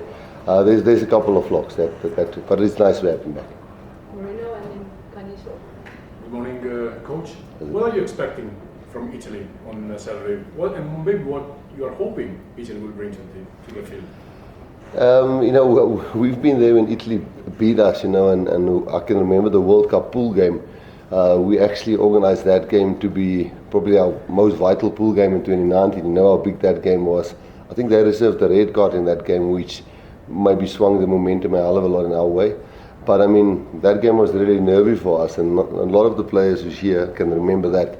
And then since Quesada has taken over, the new coach, he certainly has brought a lot of simplicity to their game. Where they were always, I don't know if that's the right word, they were always a very flamboyant team that ran from everywhere. And I think last year was one of their best years, the year before last year. Yeah, last year was one of the best years that they had. They had quite a good year, and I think the first 2 games in Six Nations, they really manned up. I think because they only have 2 clubs to pick from, they sometimes run out of players. They only have 2 clubs really in the URC that they can pick from. But the way they played in those first 2 games, we're expecting passionate, like you always are, physicality to a point that we must handle that, and a really structured, good kicking. I wouldn't say conservative, but it's not the Italy of 2-3 years ago. It's a really well-structured team, I believe. Thank you. Are you just able to take us through, outside of CS injury, are you able to take us through the other immediate injury concerns in the team? Yeah, I don't have the list here, but I'll go through my head. I actually just spoke to Tux and Tunu just on the phone before I came in, and we thought there was going to be a 6-7 week injury, but it's looking good for him. Obviously, we got Boan in for cover there. Then, Frans Malherbe is definitely out for the season. Jean Klein, 6 weeks, knee, definitely 6 weeks. The way Munster will obviously give more clarity on that. It's their player, but he's got a knee injury, which we think it will be at least 6 weeks. Sia next week back, I think. Jean-Luc is just. I said it once for other player earlier this year, and I got it wrong. But his wife is giving birth this weekend, so that's why Jean-Luc is going back. Then Grant Williams next week. Fly-offs all good. Centers, nobody injured. Mapimpi next week ready with his hamstring. Yeah, I think I've covered everybody. Is there somebody I missed? Peter Steff next week ready. Lucanio, no, Lucanio will only be in the rugby championship. Rugby championship. Great. You sort of answered the question with Peter Steff not available for this week, but obviously Vincent did really well last week, and you've given him the opportunity at number 7. Yeah. Was I suppose you could have gone to Franco Mostert or someone like that.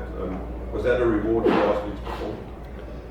Yes, and last week was a barbarian match. There's not a lot of guys that's getting capped this weekend, but there's certainly, Krappies hasn't got a lot. The only other test match, I'll get to Vincent now. The other test match Krappies has played was in the rain, and then it was against Australia, I think. And this one was again in the rain. And I thought Krappies did really well, and so did Vincent. I thought Asenati was really solid, and Marinus I thought was really solid.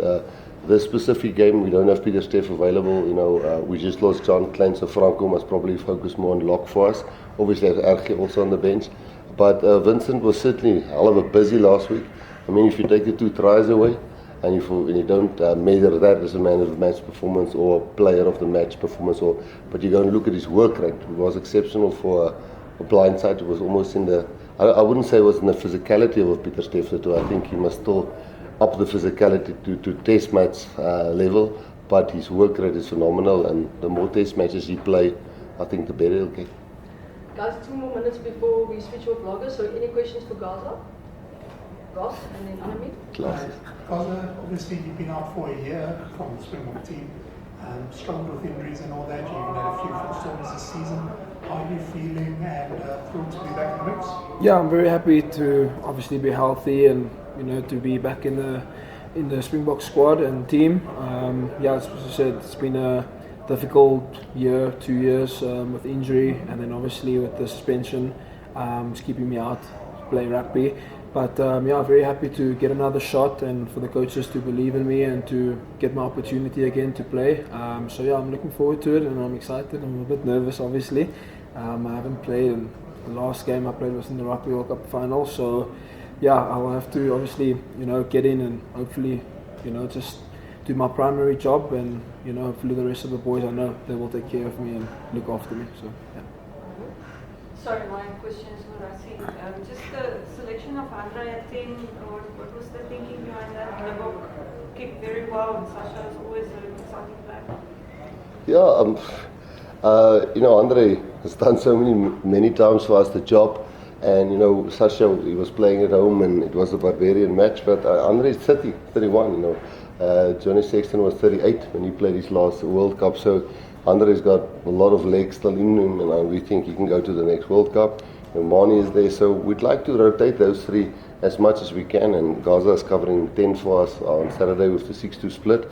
So I think you'll see, hopefully, if we keep momentum. It's tough to change things if you don't keep momentum, but hopefully between those three we'll rotate it. There will be certain stages where we would like to keep continuity, and just maybe to add on to that, playing these 3 matches now, after that there's a month before you go into Rugby Championship, so game time, caps and settling in, that's nice, but match fitness won't be a factor if you've got a month break between the Georgia game and the Rugby Championship, so I guess this is feeling out a few guys, getting some guys back into the mix, get some guys from injury back or suspension back, guys who was really ill like Luet back, and then some new caps into the mix. So I think between the 3 of them, the next 3 games will rotate quite often. Before videos go, any last question for Gaza? David, if my memory serves me correctly, you won the game for the Boks with a kick against Wales at Loftus not that long ago. Does that give you some, you say you're a little bit nervous, but maybe that memory is a good one for you? Yeah, definitely. I mean, that was a good memory. It was a scary day for us there at Loftus, but we did really well in the second half to come back. I guess, as I said, a lot of guys in the team, the coaching staff, and the months of preparation that we had also gives me a lot of security, I think. I think as soon as I probably get out onto the field and touch the ball in the first touch and probably sing the national anthem, I'll probably get into it and forget about the nerves and settle a little bit. But you are playing for the Springboks and for the national team, so it does come with a little bit of added pressure. But it's something I'm looking forward to as well. And as I said, I've got great outside backs and experienced guys in the team that will look after me. Thank you guys. Videos off, and then any further.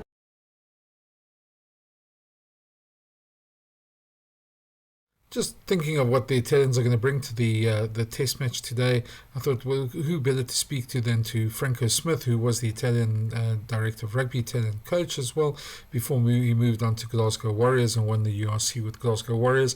And Franco is an old friend of the pod and of the YouTube channel.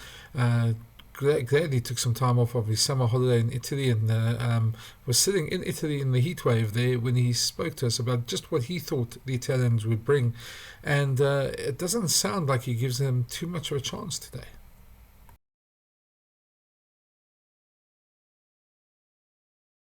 Boks are playing Italy at Loftus Versfeld first test, and Rassie Erasmus has named a very strong team, probably barring injuries, close to the strongest team that he could have named for this test.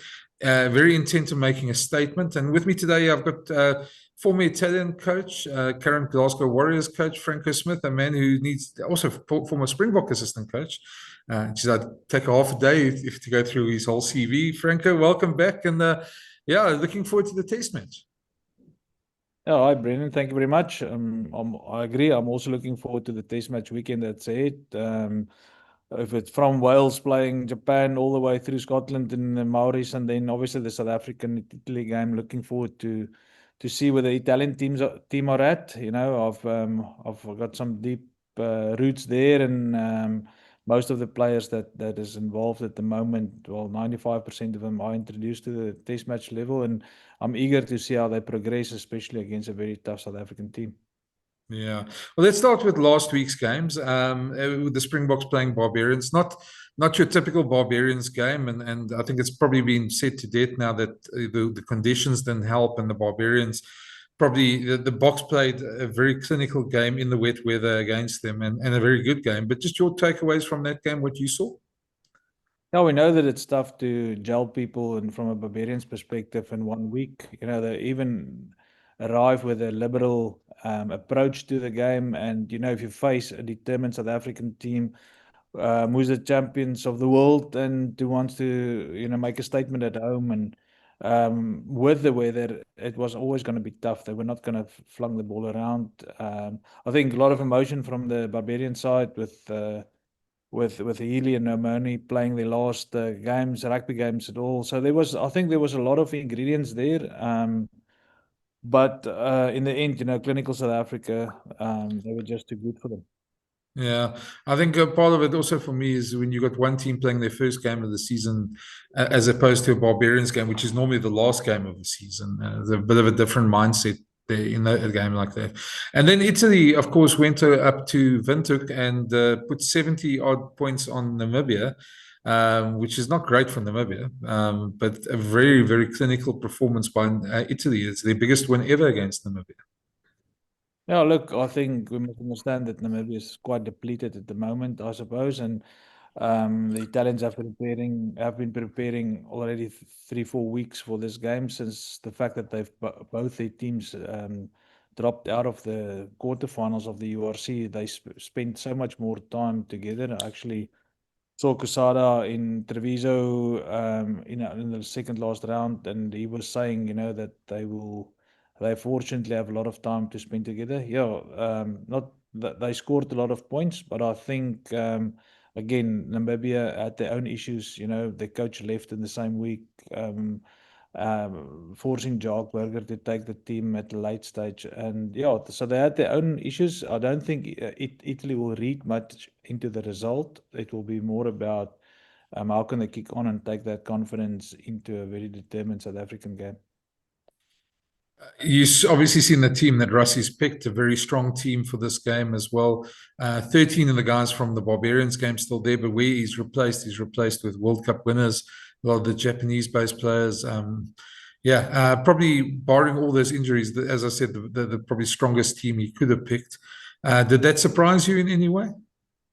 No, not at all. I think these results in the next 3 weeks are going to be important, obviously towards looking forward to the World Cup, but also to make sure that they're best prepared for the World Cup seating, but obviously to be best prepared for the championship that's around the corner. I think the Italian challenge is also different. Italy's been playing well.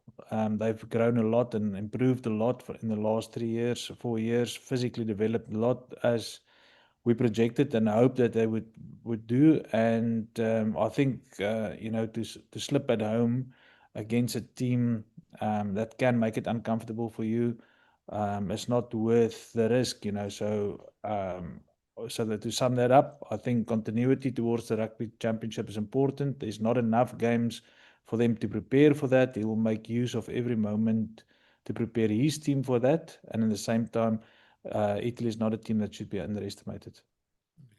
Now, Rossi was saying that no player is going to probably play more than 8 or 9 games. They're going to try and keep them fresh and rotate a lot this season. And when he read the injury list yesterday, it was very apparent because just 4 players that are coming back next week: Sia, Peter Steff, Grant Williams, and Makazole Mapimpi. Already, those 4 make a huge difference. And you think they're not in there this week. He could easily pick just a strong team next week and rest half the players. So I think the danger, though, I mean, for a team like Italy, from a Springbok perspective, is, as you say, everyone, they are a team who can make life difficult, and everybody's expecting the Springboks to win and win well at Loftus. I mean, you've been there, you know that expectation that comes with a test like this. And it's a tough one because you just have to have one or two things go wrong, or get a cardio or something like that, and it can be very uncomfortable. Yeah, I agree, Brendan. That's if you don't top guys. I think the team that Rassie picked, the pack of forwards there, the 6-2 split again, is going to be too much, I think. I know the Italians, they're going to miss Ruzza in the second row. They're going to probably miss Lucchesi as a hooker. It's going to be challenging for them, to play at Loftus with the height of above sea level. They obviously in their minds. I haven't spoken to Casada about that. He asked what we did when we played the Bulls there. So that's obviously in their minds. There's a lot of challenges from that perspective for them. So I think the back that Rassie picked is so strong that they will probably, just dominate them from in that area of the game, and will give them enough attack platforms on their side on the opposition side of the field. So I cannot see that with the team that Rassie picked there that they will slip against them. But we come back to the fact that he's picked the right team for this game. Yeah, you mentioned Rizzo, and I mean another guy is missing is Brix in the midfield there as well. The 7 guys that they rested, Angie Capuzzo, who was obviously also a bit of a showman. I don't know if when in your conversation with Casada, did you get any idea why that they've rested these guys at this stage? Because I mean, obviously, Italy don't have the luxury of having so much depth, like say perhaps France, who can rest players on a tour like this. Look, I think it's clever from my perspective. Those names that's left out of the tour, they play a lot of rugby. They've accumulated a lot of money during the season. 1, 2, it's an opportunity to blood youngsters, to give more of the up and coming talent an opportunity to play. When I left Italy in 2022, there was 110 players of interest, national interest. I think that number has now gone down to more or less 90. But there's a lot of talent, and they're queuing up in every role. So where are you going to find enough test matches for these guys to be best prepared? And what better place to come down and put some of the young names amongst the other experienced players that is on tour. So again, I think in 2031, Italy will be the team with the most caps ever in a test match caps ever at the World Cup, because they started already. Most of these boys has been involved already in 23 in the World Cup when they were 21 years, 22 years old. So I think the progression and the way that he sees he's going to make his side competitive leading up to the 2027 World Cup. I think this week, knowing that it's anyway an uphill battle against South Africa, is to blood some of the young guys and, to show them what's expected and what they actually have to work towards to become a world-class international. So what would be a satisfactory result for Italy? I mean, you already said you don't think that they're going to upset the Springboks. So what would be a good result for them out of this test match or this series? I think if they're in the game in the last 20 minutes of every game, they'll be proud of it. I think if they don't give away drive tries, for example, I think I know that is the maul is one big thing for them, is to front up physically. To not be bullied in a contact situation will be a win for them. I think there's going to be other objectives than just a result. But again, I think they would like to be as competitive as possible, get tries scored. I think they'll try and score at least 2 tries. They know that is what you need in a World Cup to win a game, is 2 tries at least. They will try not to give away tries instead of chasing the victory. Yeah, and the Boks have also spoken a lot about the Italian scrum as one of their strengths as well. I mean, it's obvious a Springbok scrum, but you sense, I won't say trepidation in the Boks, because I don't think you ever sense that in the Springboks, but there is a bit of, you think if there's a chink in the armor, it's the fact that they've got a couple of young props there at the moment. Jan Hendrik Wessels, for instance. I know they've gone with experience this weekend, but last weekend against that Barbarians team, it showed that the other guys who haven't got so many caps have still got a bit of work to do. So. Well, look, again, they would have played these Italian props in the URC, most of them. So they know them. They've dominated the Zebra and Benetton and some of these games that they've played. So I don't think that it's not as intimidating as I suppose the All Black front row would be, or a more experienced pack. Yes, I mean Fischetti there's some good scrummagers, good players in that, but I still believe that the South Africans will have too much firepower in that regard. Yeah. Just from an Italian side, any players you think South Africans must keep their eye out for, players to watch that you think are going to make a mark in this game? Oh, look, Monticello is always the guy that, the name that pops up straight away. I think he's physical, he's young still, he's got a lot of energy, a lot of enthusiasm. He likes to measure himself against the best. There's a bit of arrogancy around him, which fires up everybody around him. So definitely, I think he will definitely be somebody to keep an eye out. Yeah, look, I think that Nicotera that's going to captain the team. He's a good up and coming hooker, and I think he'll be asking questions around the park, and hopefully they set piece survive, and that will allow him to to make more of a statement. Just away from the test match, just before that, we were having a little bit of a word about hybrid players, and a lot of talk about Andre Esterhuizen being at flank as well. But I mean, you've done something like that in the URC already, and maybe just talk a bit about that and your reasons for that, and where do you see the game going? Do you see it more becoming a situation where we're going to see more of these hybrid players, for want of a better word, coming out of the woodwork? Oh, look, I did it with Stafford McDowell. Basically, the last 3 years, I've had him jump and line out often. With all the cards around, we prepped him as a loose forward in case, and then we had literally ran out of loose forwards for one, and two, I had both Hugh Jones and Sione Tupeluto available. This is another good ball carrier, another playmaker, somebody with that, will you need your best players out on the pitch. So we prepped him the last 4 weeks to play at the loose forward, and he played actually against in the last round robin game, and a little bit in the semi-finals against Leinster at the loose forward, and it makes a difference. I think first of all, you put somebody with a speed change in front of the contact on the park. In Andre's case, he's powerful. He's a good ball carrier. Gives you go forward between the 215s, which you sometimes need. He weighs 112, 115 kilograms. He will probably add a lot of weight more in scrum time anyway. So, yes, I think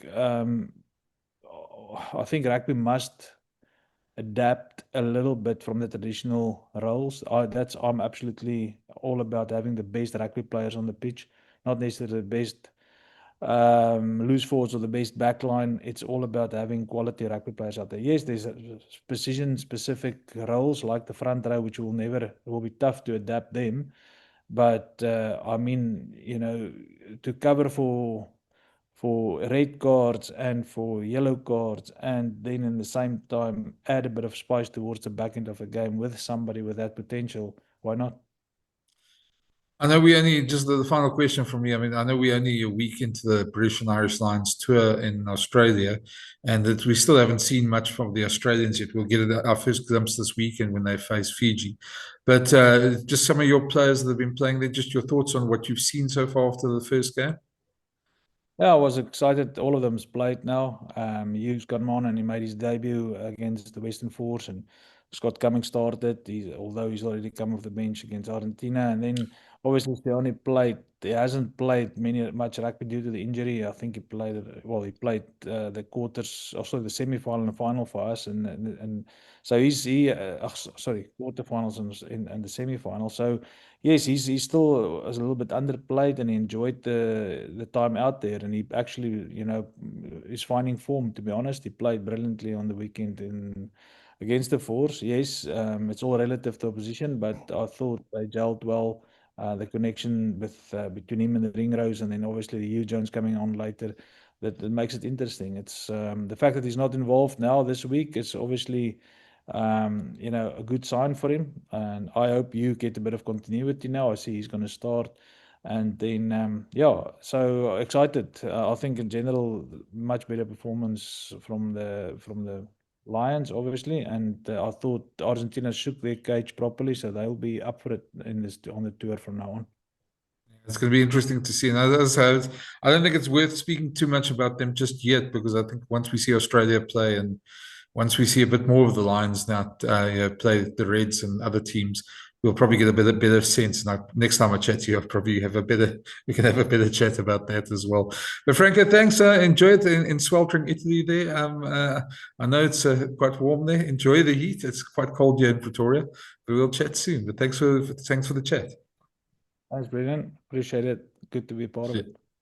Cheers.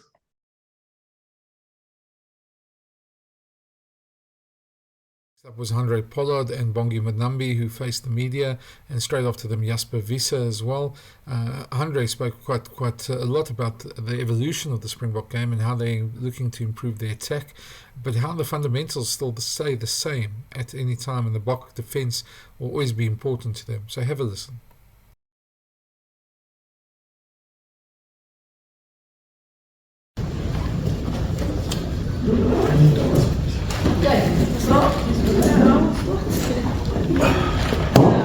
Welcome back to South Africa. Yes. It's nice to be back here and just being in the South African environment around family. No, it's great. It's great being back, and it's always fun coming back home. And this time it's for real. So really looking forward to the future. But no, it's also always great. It's great being back in camp with the guys. You know, it's such a special place, such a special environment. So we just try and enjoy every moment because it's really unbelievable. Are you looking forward to joining the Bulls? I mean, there's a bit of reactions at the moment there, and I'm sure you're not reading anything into that. Are you just looking forward to ending off your career basically at Loftus? You said I'm ending my career at Loftus. No, I'm just kidding. I'm not going to get into anything from the Bulls. Excited to come back to South Africa and play rugby in South Africa. But for now, this focus is solely on Italy, and we're ready for what's coming this weekend. I was watching the British Lions today, and it seems the Northern Hemisphere are moving to playing a lot more attacking rugby. The Springboks are trying to evolve more on the attack. How do you see rugby going, and are you enjoying the way it's going and the way the Springboks are evolving? Yeah, I think for a few years defence was overpowering the game a little bit, and the guys had to get creative on attack, and they should have. You can see it, it's really becoming evident that teams are attacking a lot better and scoring a lot more points, making it tougher for defences. So we really enjoy it as players. I think every team's got their own way of doing it. We trust the system that we have. We think it's the best one for us as a team, but it's a good thing. I'm sure the supporters enjoy it as well. It's tough at times if you have to defend it, trust me, but it's a good thing. And with Tony Brown now in his second year with you guys, are you seeing more nuances coming in from how he wants you guys to go? No, absolutely. I mean, with Brownie, every week is a next step. He's such an evolving coach. He's always looking for something extra, and it's really refreshing working with him. It's really fun. So we enjoy it. We haven't unlocked all our potential on attack yet. I think this team's got a lot more in it. But again, it's going to take time. The more we play together, all of that will come together. We've got unbelievable players, so the more time and space we can create for the boys outside, I reckon that's the plan. And hopefully with the dry conditions this week, fast track it in the Highveld after the rain last week, you guys can maybe take it to another level. No, definitely. That's the plan. But listen, Italy is a good team. We're not going to underestimate anything that they bring to the party. They are physical and passionate, so we got to put in the hard yards first before the pretty stuff happens on the edges. So it's going to be a tough start to the game, definitely for sure. But we're ready for that, and then we'll see what happens from there. I'm wondering, having played for Eastern Tigers, you would have had a different vantage point of the Italian teams. What have you made of them so far, both from a Zebre and a Benetti perspective, and in the Six Nations? Yeah, I think in terms of the domestic teams, the URC boys probably have a better idea than we did in the Premiership. But just analysing them this week, listen, it's a team with a lot of threats. They've got great players. Menachetta, I mean, he's unbelievable. He's probably the best centre in Europe at the moment. So listen, there's a lot of threats there. We've got to stop that first, which is important. And we got our way that we think is going to be best for this game. But yeah, it's an evolving team. You just look at their last results over the last 2 years. It's been a couple of very good wins, a few very close calls against top teams in the world. So they're on the rise, and you can see that belief in their team, and it's up to us to stop that. Just talk us through Jesse getting the captaincy. You've captained the box on a few occasions. That means a lot. But I mean, your career path with him from under 20s through the national team has been quite similar. Yeah, listen, I think Jess is probably the hardest working guy I know. He's been that way since we've met each other when we were 18 years old. And for me, there's nobody more deserving of it. I think as a player and in a team, you want to follow somebody that leads by example. And we've got Sia, and he's just unbelievable, and he will come back. We know that for sure. But Jesse is a guy that we can look at and just think, okay, listen, this guy's leading from the front every single day, every single training session, and that's the kind of guy you want to play for. He's a great friend of mine, and we've all got the utmost respect for him, and that's why it's such an easy transition for him to just slot in there. And I'm really proud of him. What do you make of this Italian pack? We spoke to Don a few days ago, and we just spoke about how good their scrum is too. Maybe just what are you expecting from them just in that battle? Yeah, yes, I mean, the Italian pack has obviously proven themselves, especially in the Six Nations. We saw how well they scrummed against top packs. They have a system which they believe in, and I mean, yes, they're really proving themselves to be a threat in the pack, and obviously they have a plan which they back, and you just see in all the games they played.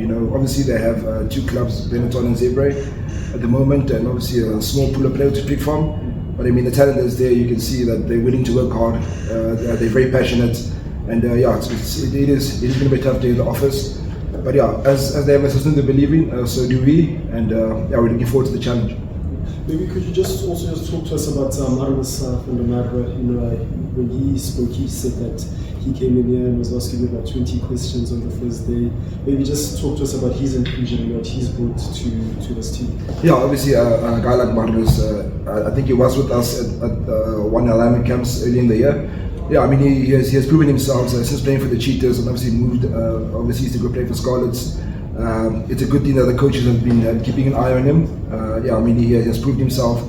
All the games he has played for Scarlets, he has really fronted up as a hooker, and obviously he's quite talented when it comes to poaching and all that, mobile around the park. And I mean, coming to a Springbok environment, he did ask me quite a lot of questions, but also helped me to remember some of the stuff that I forgot. But he's really fitting in well, and he's very excited about being here and just being around this awesome environment that we have here. Well, as a forward, just talk us through the Andre Estes and hybrid play of it, and what you've made of it, and how important it is for the evolution of a team and the evolution of the World Cup cycle. Yeah, no, I mean Andre, special talent. I mean, it wasn't his first time being on flank. I think he's done it in high school. He was telling us how he played in high school. For the Sharks also, he's played a bit at flank. But you can see he's a unit. I mean, who wouldn't want to run someone like that on the side of the scrum? Also, very skillful when you need him to make those long passes.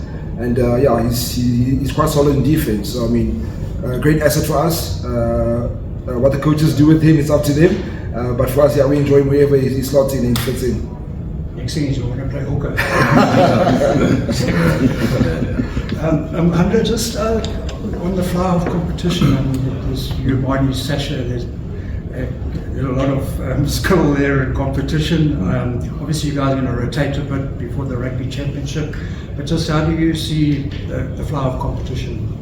I think it's absolutely brilliant. I think we are so blessed with so much talent in this country, and as long as you keep it healthy like it is at the moment, we just push each other as hard as we can. The best thing I can do for them is push them every single day in training, and vice versa, them pushing me every single day. And we've all got different skill sets and different things we can do well, but we've got to learn from each other every single day, try and evolve our games together. If I can learn them anything and they can learn me something, great, and we just become better as a group. And so far the competition's been really healthy, and long may it be so. Have you been helping Marnie with his kicking? No, I don't get involved with guys kicking. If they want to ask me a question, I will, but it's a very personal thing. Yeah. Bloggers off, and then we go on for another.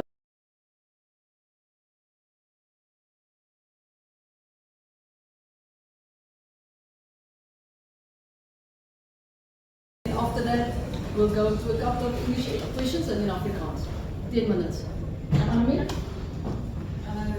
Hello. You've come back from injury now, and initially when the reports came out that you were injured, it seemed quite serious, neck injury.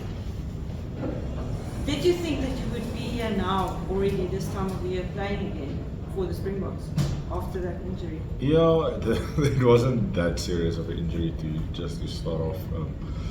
I just had 2 discs that had to be replaced in my neck, so the recovery time for that is probably 3 months. So it wasn't like a long term, I'd say 6 to a year.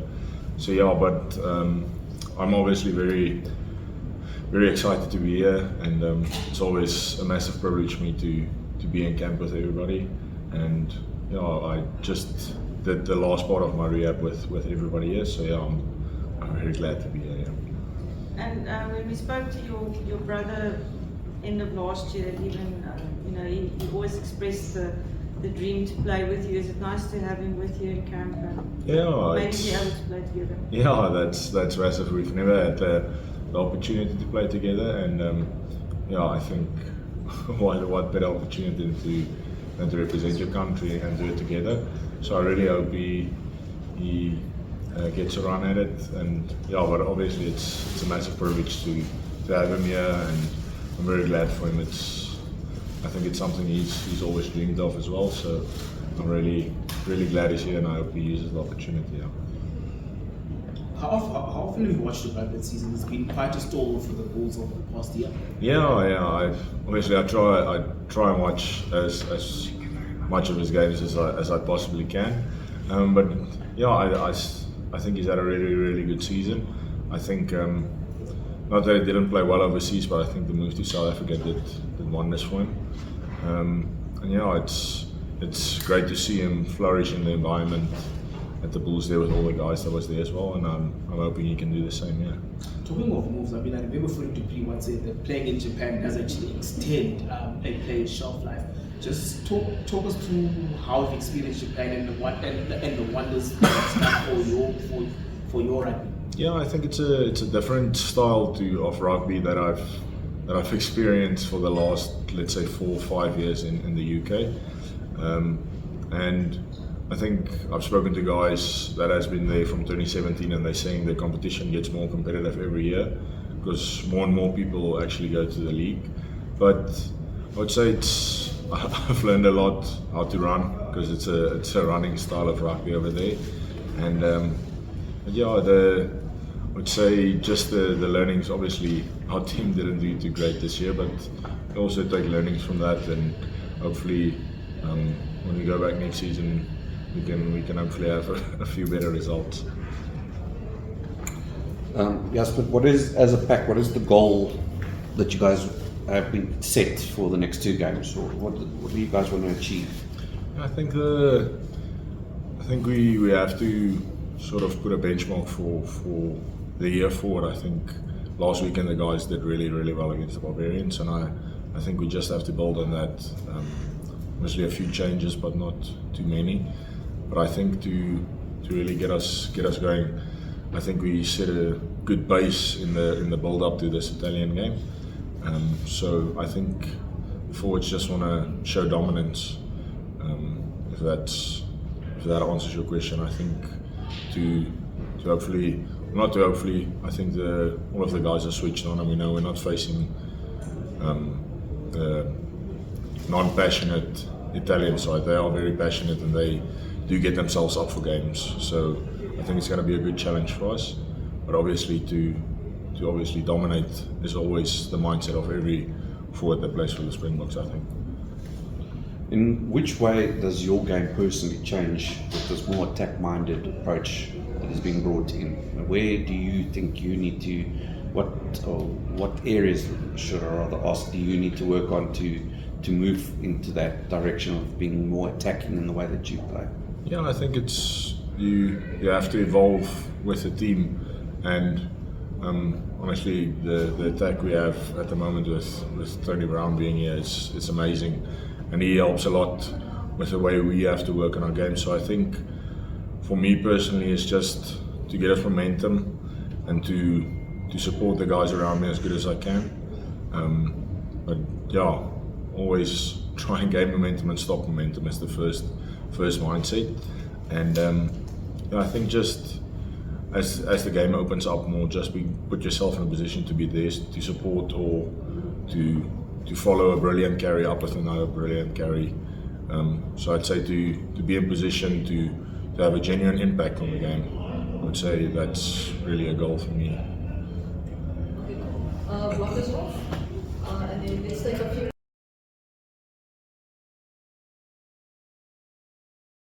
We've got Sharks defence coach Joey Monkhalo to come in and just chat a bit about what he expects and the lessons from the Barbarians game, what he's picked up and what he sees the Boks doing, and just how they are shaping on defence going into the second game of the season. So Joey had quite a few views there, and he also spoke a bit about the British and Irish Lions as well, what he sees there as well. So it's quite interesting. Have a watch. Let's see what Joey said.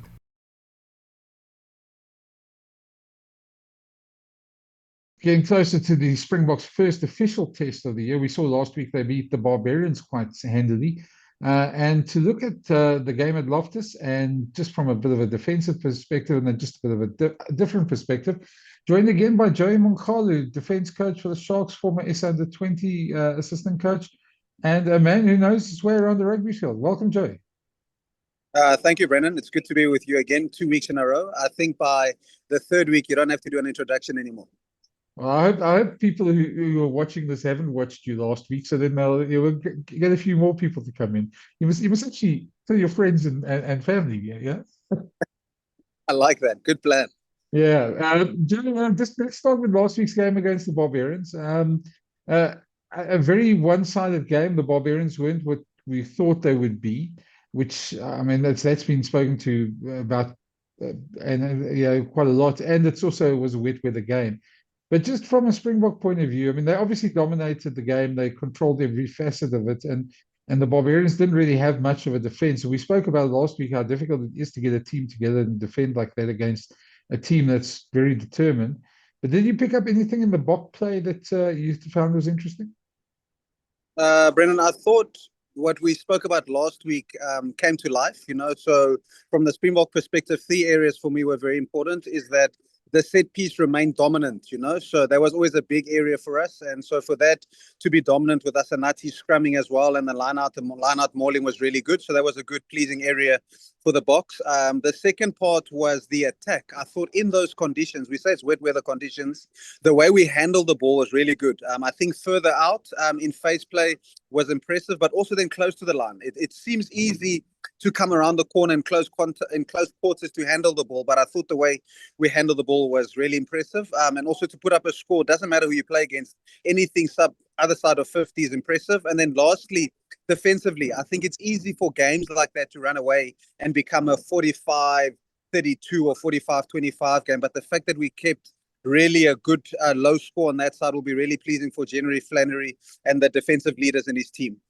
I mean, I know you're more a defense guy, but I mean, I was just thinking the one that I watched again this morning was just the lead up to Courtney's try, and just how Marnie sort of came around the near touch line, stretched the defense, and then it went back and was again in the line there on the way back before Damon put the kick through for Courtney to obviously score.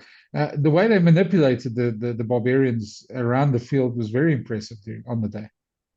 Yeah, definitely. And I think also to see a physically dominant team score tries with front foot kicks says a lot, So it obviously shows there's a quiver that's added to their skill set and to their arrows of scoring points was very impressive. And like you said with Marnie, I just think the work ethic of the guys is something that's it's almost as if you can't play for the Springboks if you don't have supernatural work ethic, or if there's not an emphasis on how hard you work. Gifting is one thing, but you can see all of them with and without the ball are really hard workers.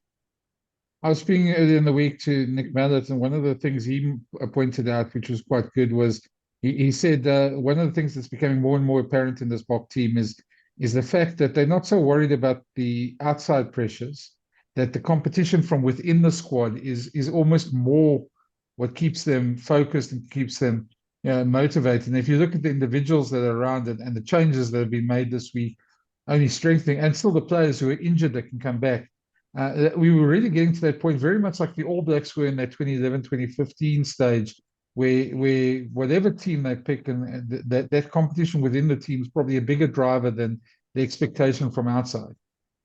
Yeah, and that's very good. And I think one thing that's easy to look past with that, Brendan, is South African rugby has generally always been strong for numbers. But this is one of the times where the coaching group have got those numbers coordinated. So as in the guy who's number 5 or 6 in the pecking order knows that he's in and around the mix. So I think the way they've grown the group, and like with everything in life, when you start with 10 people, it's easy to have principles and frameworks you work by. But when that becomes 20, 30, 40, 50 people, how do you stay aligned? Is probably one of the feathers in the coaching group's cap, is that they've got the ability to get the guy who's 50th and 60th in the camp doing exactly that, putting pressure on the guy who's number 1 and 2. So I almost want to say the way they've amalgamated the talent, aligned the talent, and having the talent put pressure on each other is something massive for leadership. It's really, really well done. Yeah, looking at the selection this week, it's a very impressive selection, given that there's a number of stars still out. And I just think the names that Rossi said were coming back next week, the Peter Stephs, Makazole, Grant Williams, and who's the fourth one? There's one more that I'm thinking of, Sia, obviously. How can I forget Sia? But those 4 coming back, if you think they're not even in the mix, and the squad he's picked is pretty much close to full strength, barring injuries at the moment. Yes, and I would almost say, I know he's a Sharks boy, but also for Vincent Chitukwa to have been taken into this main group, per se, in inverted commas, is a big plus point for him. But another thing I've been thinking about, Brendan, is the leadership in the teams. You mentioned 4 guys still to come back. Sia's the captain of the team. Peter Steff is captain of the team. Now Jesse Creel is another captain. Andre Pollard is a guy who's been a vice captain and can easily captain the team. Eben Etzebeth is captain of the Sharks. So now you're suddenly running onto the field. Vincent Chitukwa has been the captain of the Sharks Currie Cup team and also some URC games. So suddenly you're running on the team when you're looking around and there's more captains than actual players in the team. So it says a lot about the leadership that's grown in that space. So when the tough gets going, you've got a ratio of 1:2. There's one guy, one potential captain looking after one other, instead of having a ratio of maybe 2 captains and 13 guys who aren't necessarily leaders or haven't been grown as leaders. So I think that's probably going to be one of our strong points going forward, is that we're not just building a squad, but we're building a leadership group as well. You talk about Vincent there. I mean, he's a guy who maybe, I mean, I know he got a lot of plaudits this last week for his performance there. But I think the thing that impressed me, and not saying that he doesn't do this for the Sharks, because he does it a lot of the time, but sometimes it goes unnoticed, is just the amount of work he did off the ball and the way he got around that field. I mean, he scored 2 tries, and I mean, he got obviously a lot of attention for that. But off the ball, he was extremely busy, and probably I haven't seen his stats yet, but I'm sure his stats are pretty high as well. Yeah, it's definitely something that he takes massive pride in. And as we started in the beginning of this call, is that if you don't have that element, I just don't think the Springboks look at you. So I think one of the core things that they would have seen in him, apart from his physicality, his carry, his tackle, his efforts with the ball, what he does without the ball is next level. So it's almost like due reward for what do I say? He's a Springbok selection that shows the mindset of this current coaching group. Is yes, we see your talent and your gifting's wonderful. Everyone's got that, but I think the point of difference is what are you doing when nobody's looking. A lot has been said about obviously the attack this last week, and I talked about how the attack is evolving. And I've even written a couple of articles about it this week as well. But in a situation like this, where you're playing a team that is obviously not expected to trouble you as much as a top 5 team, should we say? Italy are ranked 10th in the world. They're not expected to come within 30 points of the box, probably in most people's accounts. I know it might sound a bit arrogant to anybody watching that, but I mean, that's just generally what you'd expect, number 1 against number 10 in the world. What's the dangers, should I say, in terms of defense and underestimating these guys, specifically looking at Italy? And in the same breath, what have you picked up about their attack? I'll start with the second part of the question, Brendan, and say I think we should all be wary. I think the Italians under Casada have been a different group. I mean, he himself was a fly half, so fly halves aren't really known for defensive strategy. They're known for how they are with ball in hand. So I think they'll definitely have trick plays up their sleeves. Italian rugby has improved so much over the last 5 to 10 years that you've got a generation of rugby player who's growing up with being very comfortable with the ball. So I think they will pose definitely some kind of a threat against us. They've got some individuals in their team. The one guy, I forget they call him Mosquito. He's a left wing who plays for Zebre. So they've got guys who've got individual brilliance. If you can think about, I know they haven't picked their team yet, but a guy like Brex in the midfield. So they've got big, strong ball carriers in the midfield that could potentially get momentum for them. And they've got some guys in the wider channels who have got a lot of magic. So I think there is a threat there. And then the first part of your question with the Springboks and how they'll prepare, they're very much, I believe, a team that's saying they take pride in how they defend and focusing on making sure that they remain a feared team defensively. So I'm sure Jerry and them will put in work. Who they play against matters in terms of tactically, but it won't matter in terms of their heart and what they care about defensively. So I think you will expect just as physically dominant, highly intent on hurting people and putting skill set under pressure with their line speed defensive performance. Yeah, I was going to say there's been quite apparent that some of the players that have spoken this week have spoken one about the threat. They've obviously got the message that they to get out there that you're not underestimating Italy. That's the one part, and the other part that's been come really through from some of the interviews is just how the internal standards. A lot of them, Bongi, Andre, Jasper, Damien, have all said sort of. It's not about what the scoreline is, etc. It's about meeting our own standards, and that comes back to what I said earlier about the pressure being put on inside the camp. Because I think one thing you probably picked up, and Rossi said quite often, is that the plan works as long as it's going well. So as long as the players are doing and the plan's going forward, other players will get chance. There'll be more rotation, that sort of thing. But it's one of those things where those standards.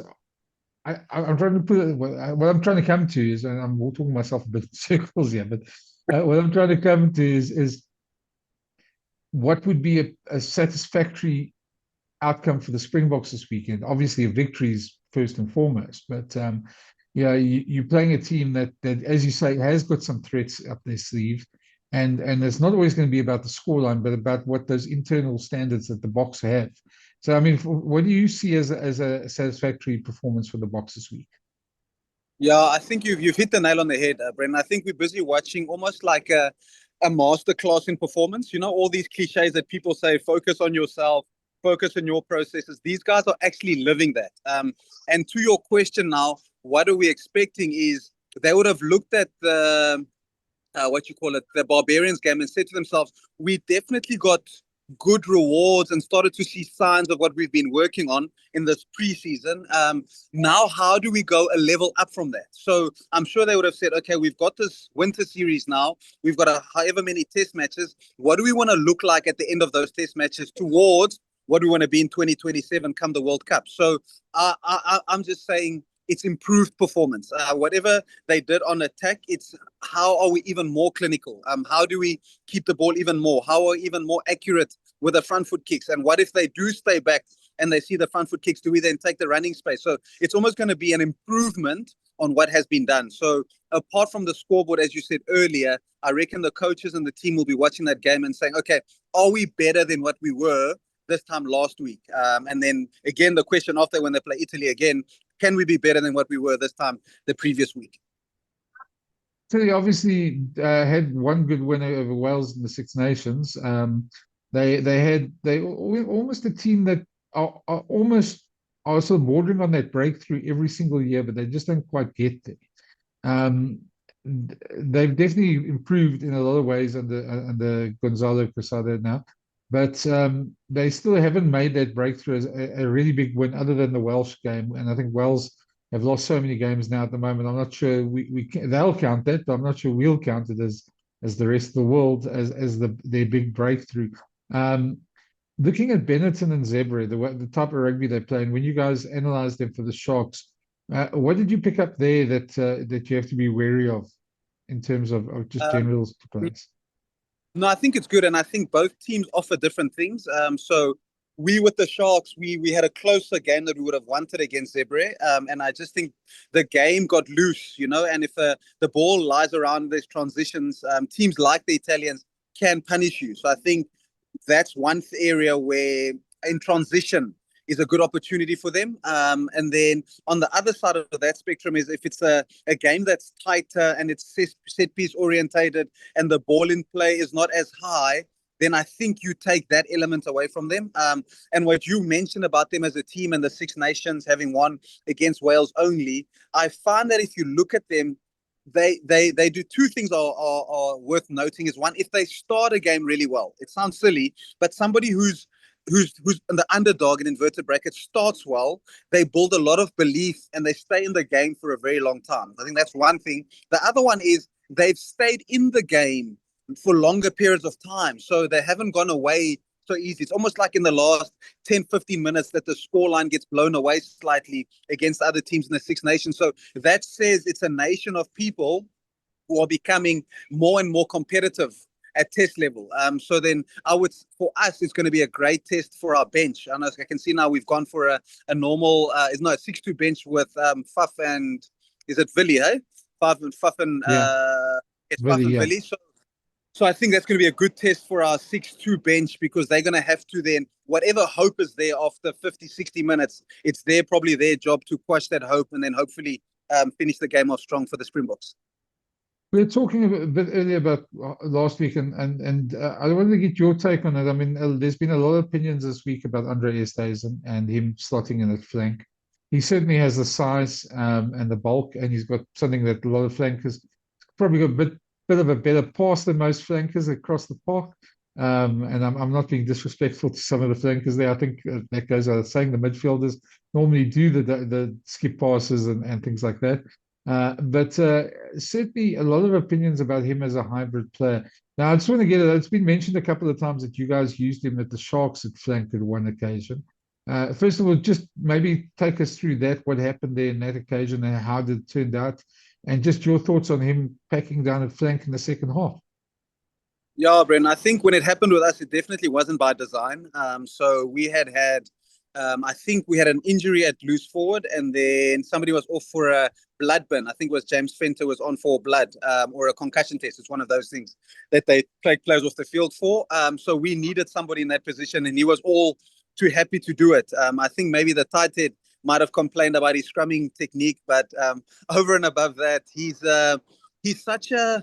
It's almost worth taking, Brennan, that it's easy to have a forward wanting potentially to play in the backs, but to go the opposite way around, not a lot of people will do that. And it says a lot about the man that he is. Like, he's probably one of the most selfless human beings you'll get, one of the most cohesive team men you'll get. Like, he just gets people around him, and he's got this natural leadership about him. So what does that have to do with him playing loose forward? It says that he's got that ability because he's got the desire to sacrifice himself for the team. But then if you look at it, you mentioned it, his physicality is like a loose forward. He may as well be one of them. His size, I won't be surprised if he gets lifted at the back of the line out, because he's just as tall as any other loose forward who'll be at the back of the line out. And then his carry clean, his tackle and fold, all of that stuff is in place. So now that it's been done, it's actually a no-brainer, because everything fits that mold. I just think you get people like Rassie and them who are brave enough to make a call like that. But all the signs were there that something like this could happen. Yeah, I was going to say, the one thing I picked up, I wrote a piece this morning just about the better part of it for me, and this is now not focusing on the individual. And I just thought maybe I'll test you if you agree with this. But the brilliance of the move, in a way, is that if you're an opposition coach, if you're the All Blacks or you Ireland or France, and you're planning now already to counter the Boks when you meet them later this year, the one thing it does, it absolutely almost bamboozles your planning if Andre Esteson's on the bench, or Andre Estes or somebody similar, because you don't know if he's going to come on the second half as a loose forward or he's going to come on, and that must make it a bit difficult. And it gets to the point, I was put it to Don earlier this week about, are we getting close to the 8-0 bench? And I don't mean 8 forwards there, but I mean, we could easily get a scenario where you have a Kwagga on the bench and who can play in the back line, and you have an Andre Esterhuizen on the bench, and then 6 other forwards. And you can easily put all 8 of them onto the park in the forward pack if you wanted to. So it's certainly going to give opposition coaches a lot more food for thought. And if you're coaching against that sort of thing, it's one extra thing to worry about. And I think it makes, and even if you don't do it, you keep them busy on it for a little while extra, which they wouldn't normally be. So I think that's the brilliance of the move. Yeah, and it says again a lot about the people in charge of Springbok rugby at the moment, Brendan. If you take it, how does one win a World Cup and then win another one, and what's the next level? You know, because people always chasing you. So to me, it seems like you've got a group of people who their systems and their processes are so in order that it's buying them some capacity on the top end to keep thinking strategically.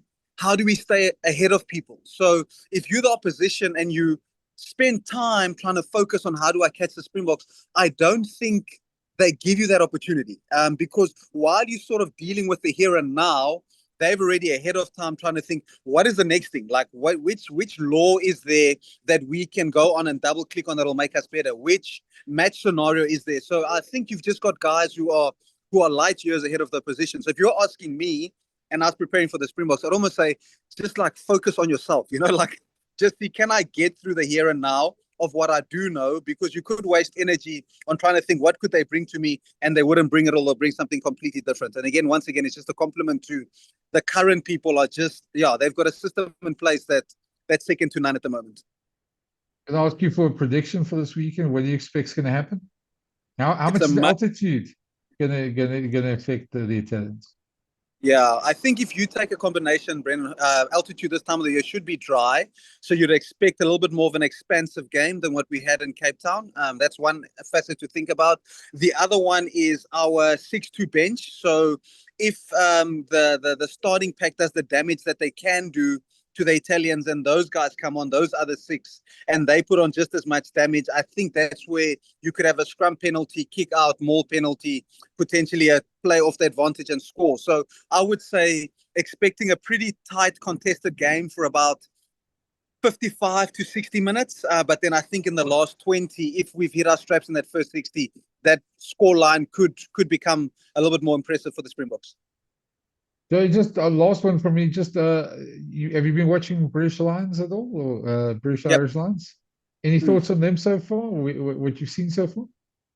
It was interesting. I was actually thinking this morning about their planning. You know, playing this midweek game and then on weekends, just what that planning looks like, because they played some of the guys who you'd think are in their main side in this midweek team. So what does that look like going forward? So I thought the planning was interesting. A point of concern for me is, in both games, they've conceded quite early. So I think there's something there. If you're Australia, you're saying to yourself, listen, this is not a midweek game where 7-0 down is not just becoming like this weekend 54, whatever the game ended. At 7-0 down in a test match, Australia will say to themselves, yes, if we could potentially win the first 20 minutes of a test match against them, it's a home game, the crowd gets behind us, that could be a point of advantage for the home side and maybe a point of concern for the British and Irish. And then obviously they haven't hit their straps yet, even though the scoreline blew out of control a bit the last 20. So I think attack-wise, they'll probably be looking and saying, okay, what is our best way in the most limited amount of time to put points on the scoreboard? Because playing fancy and beautiful rugby is also fine, but no one's going to care about that. Someone's going to look back and say, in 2025, the British and Irish Lions went to Australia. What did the scoreboard look like? So I think they'll be mulling over what's the best way. I'm sure you've got an ideal way of how you want to play, but after 2 games, they're trying to figure out what is the best way for us to get points on the board and more points than the opposition. Well, and I suppose you've got to move very much towards a test team and a midweek team pretty soon, because the tests aren't that far away as well. The one aspect I picked up, and just maybe your thoughts on that, they tend to have, you say early on they concede, but they tend to have a couple of chinks in the midfield, especially out wide. Duan van der Merwe against the Reds made a couple of defensive mistakes. There are 1 or 2 sort of vulnerabilities at the moment. I say at the moment because they'll obviously be working hard on them, that the Aussies can exploit, and especially in that first half. The Force, I thought, especially in that first half, probed them quite a lot. If they had maybe a bit more strike power, they could have probably scored, and they probably should have scored given the dominance they had in the first half. But one thing is, you're going to have to play for 80 minutes against these guys, because second half they got a lot stronger, and they've got the depth on the bench to bring on and to change the game as well. Yep, I agree with you. The last part of what you said is massive. The bench that they have will always make an impact. And I thought defensively, it's a difficult one because traditionally I would have thought most of the teams in the British and Irish Lions side would have had like a pretty soft defensive system. But now with some of the Irish boys who are used to a bit of a more of a line speed system, I think getting those two systems together will take a bit more time than maybe what would have been in the past, which will be an interesting way to see how they figure that one out. I think that's the one thing. And like you said, I just think it's somewhere they're hoping it's going to click before the first test match. I think that's what you're looking for. You've put in so much work, you've analyzed, you've planned. And sometimes in sports, you need a bounce of a ball or you need a try-saving tackle that just clicks everything in place and then things go on at the rate that you would have hoped that they would go on. So I think they're there. I think they planned well, trained well.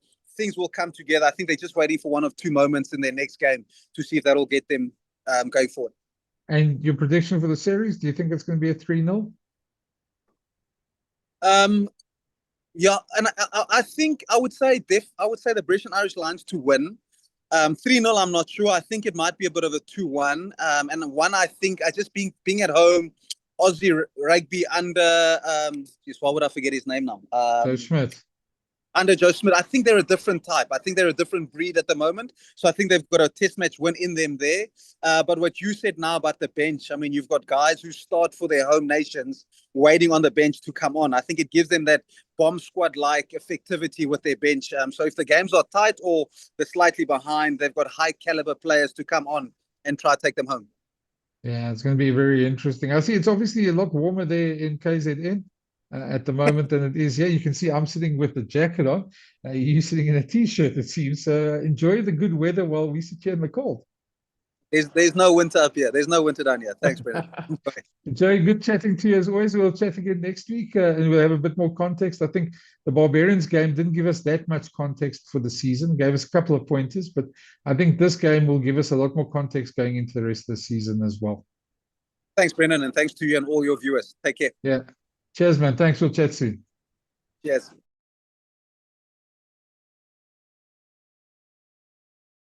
Quick video that I made about the hybrid player situation, why I think it's such a genius move by Rossi and how it's going to keep opposition coaches guessing.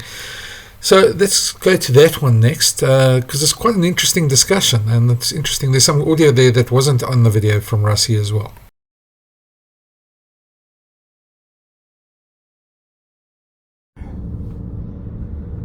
Hey guys, just thought I'd do a quick video. There's been a lot of talk this week about the hybrid players. I thought maybe we'd discuss that a bit. I'm stuck in traffic, so moving very slowly. So I thought instead of killing time, instead of trying to do it when I get back into my office, I thought it might be a good time to do it now and just and talk while we're sort of moving along at snail's pace on the highway. So as everybody saw, Andre Esterhuizen came on at flank against the Barbarians, and I just want to talk about the beauty of this move, and not for the obvious reasons, not because you have another player who can play another position, but just the beauty of this move and what it does. Now, the big thing about the move for Andre Esterhuizen, it's not the first time the Boks have done it. We've seen Cheslin Colby play scrum off, we've seen Kwagga Smith cover the back line as well, play on the wing.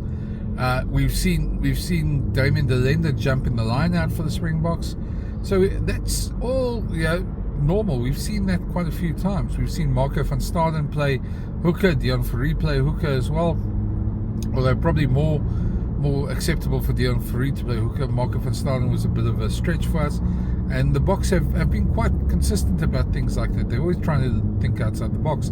Being two-time world champions, you're going to have teams targeting you the whole time, and how do you keep ahead of the pack? That's the big question. Now you have to innovate, and to innovate in terms of moves is one thing, which the Boks certainly do, but to innovate in other ways and find loopholes in the system isn't something that Rossi Erasmus is very good at. So now the beauty of this whole move on Andre Esterhuizen, of course Andre Esterhuizen is a huge guy. He's 1.93, 115 kgs. Certainly has the bulk to be a forward, and we had a bit of it this week where we spoke to the Boks a couple of times about that, and I'm going to throw in a couple of clips here as well, just to illustrate that. Some of them were off camera, as you know. We only allowed to record record 10 minutes nowadays of the Springbok press conference. They stop us after 10 minutes. But we're allowed to record audio after that. So some of this will be audio clips for stuff that came out after the 10-minute recording time was in the extra 20 minutes that we do get with them as well, where we can ask stuff. But that's all off camera. So we got audio of that, so you'll have a listen to that. So we started off the week just talking about, let's put it this way. Let's start at this side. The one thing with the Springbok rugby is very good at is doing the fundamentals right. It's the strongest scrum in the world. I don't think anybody will argue that. The set piece, very, very strong. Very big line-out team. Very big aerial game team. Kicking game is huge for the Springboks. Those fundamentals won't change, as Andre Pollard put it there this week, saying that but the attack can evolve a lot more. And the attack is not just the moves. He was talking more specifically about Tony Brown and the moves that they do, but it's a lot wider than that. But have a listen to Andre. Defenses are still key to winning World Cups and competitions. That will be the core fundamental of any winning team still, and a good kicking game. But I just think there was a lot of room for improvement in attack over the last few years, and where back in the day the New Zealand teams might have unlocked that earlier, we were trusting our defense and kicking game a bit more at that time. We've sort of seen, listen, there's another layer to us that we can evolve as well, and that's our attack. So it's not massive, it's not crazy, it's just minor adjustments here and there. At the core of our game will always be our physicality and being direct. That's who we are as a nation and as a team, so we'll never shy away from that. Our set piece dominance is going to be key to any game we ever play.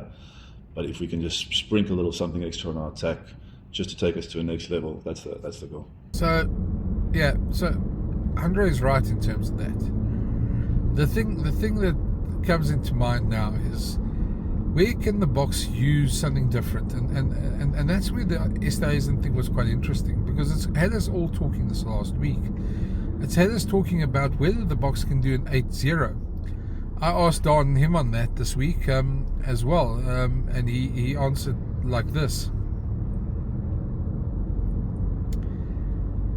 And it is something that will come up, because it is a situation where the Boks can do an 8-0 bench, which everybody's been speculating, will they go that way? Although it won't be a traditional 8-0 with forwards and backs, no backs and 8 forwards. But it could very well be that you have an 8-0 where you have a Kwagga Smith and Andre Esterhuizen covering the back line. That is not that far-fetched at the moment, guys. The beauty of it all is that you're now going to have teams guessing. If you're an opposition coach, and I said this to Joey Mongalo the other day as well, if you're an opposition coach and you're planning against the Boks, do you plan for Andre Esterhuizen as a 12 to come on, or to come on in the second half as a flank? Do you plan, and it's going to create a lot of confusion in opposition coaches' minds. It adds an extra layer. Look, I mean, rugby's so overanalyzed nowadays that coaches will plan for these things. But it's now an extra thing to plan for. It's an extra thing to try and get yourself motivated for. It's an extra thing to watch for. And anything extra that you can take the opposition's attention away is going to benefit the Springboks. So that's why I think it's a genius move. I think it's really, it adds to the whole sense of doubt. When you select a team, opposition coaches are going to be thinking a lot more than just, is that player, and how do I counter that player? Now they're going to think, how do I counter that player in the forwards or in the backs? And I know it doesn't sound like it's much of a difference, but it certainly will make a difference in the long run. It does. Every little inch that you get, and rugby is a game of inches, especially at test level. It's a game of taking chances, and this will help the Springboks either way. Of course, Andre Esterhuizen probably is not the only one. There's probably others as well. And as Rassie said this week, it's not something new. He said, and take his point on this, because it's a very important point. This is that the way the modern game goes, that outside the set pieces, you don't really have set positions for players, because the game has evolved so much that we're sitting in a situation where players, interchange in positions. You hear often coaches talking about there isn't a specific jackler anymore in the team.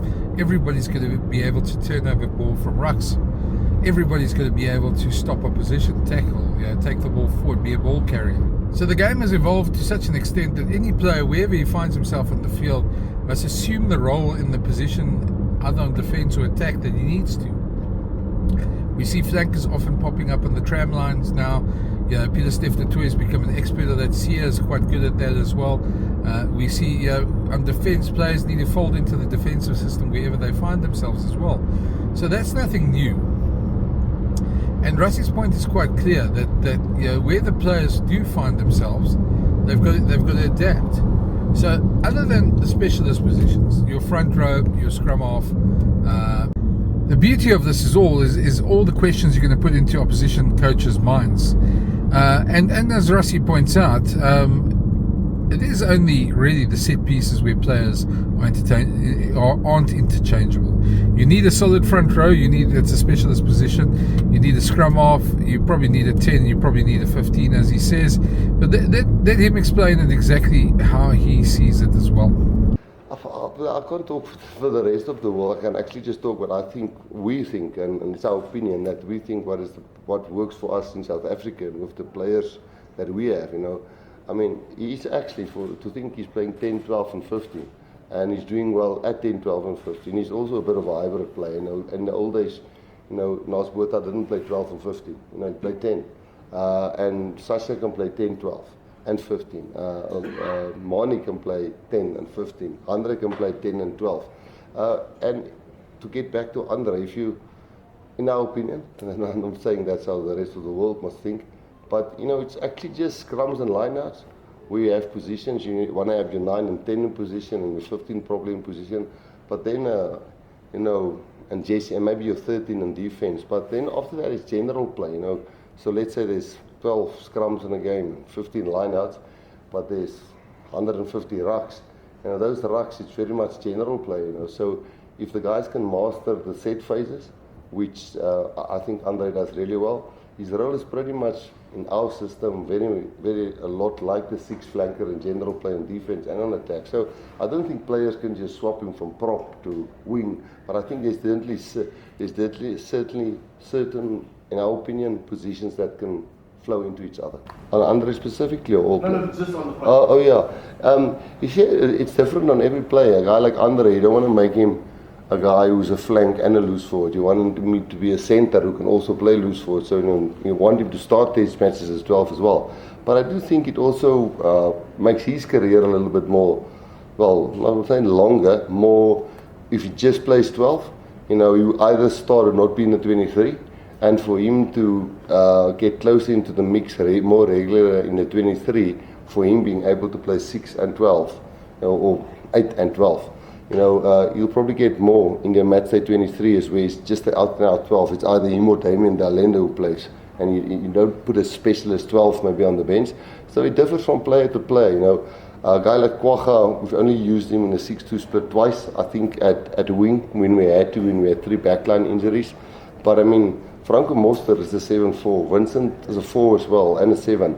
Kwaga is a 6, 8, and a wing. Yeah. So, again, I don't know if the rest of the world will do it like that, but for us, we really like it when guys is in general play being able to do more than one job. It's just can they handle the set phases. So we've got our planning, but people can quickly disrupt that and beat us, and we have to go back in our box a little bit again. Awesome. Thank you, Rossi. And Azar. Thank you, everybody. Maya? Hi, Coach. Sorry. Going back to that question, I was asking that unofficially. Mario's question, Mario, yeah, I was my first roommate. Sorry. Replied me. More or less the same word. Is it? Yeah. So that's it. So that's to me is just the wonderful thing is that you're going to keep coaches guessing. And this is certainly not the last we're going to see from the Springboks in terms of innovation and something that's different. And I can just see some of the pundits up north, we all know who we're thinking of right now, clutching their pearls and saying it's not in the spirit of the game. But the game is about innovating. The game is about developing. And any way you can innovate your attack and give yourself a chance it's good. And I think we're going to leave you with the last one here, which is Franco Smith, who in this week in the chat with me, he had tried something similar with Stuart McDowell, the midfielder that he has, and also spoke quite honestly about it, that we're going to get to a position where you're going to have to have your best players on the field. So if you've got 2 X-Factor players in the same position, if you can find a way of getting the second X-Factor player on the field at any time, that's only going to benefit you. If it's a player that's can change the game, it'll certainly benefit your team as well. So that's the beauty of it, and I think that's what makes it wonderful. So that's it. That's my video. Let me know what you think. Do you agree? Do you not agree? Do you want to see other players in hybrid positions? Do you think the hybrid thing is overrated? Do you think there's still a place for the fatties out there, for the props? I think the one thing is good. The Springboks will never go away from the scrum while Don Heerman's there. But yeah, smash that subscribe button and let me know your thoughts. It'll be interesting to see. Thanks for listening. Cheers. Hopefully my drive is almost over. Cheers.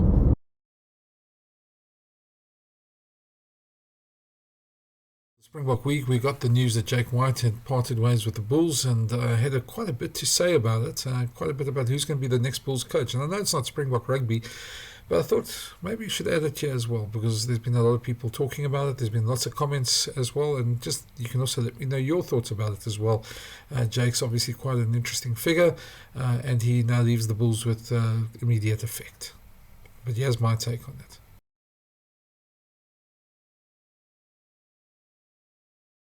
Hey guys, just saw the news about Jake White leaving the Bulls by mutual consent. I'm just coming back from the Springbok press conference. Just I see come into the email right now, and it was one of those things, I suppose inevitable. I suppose it was going to happen after the reports that we had.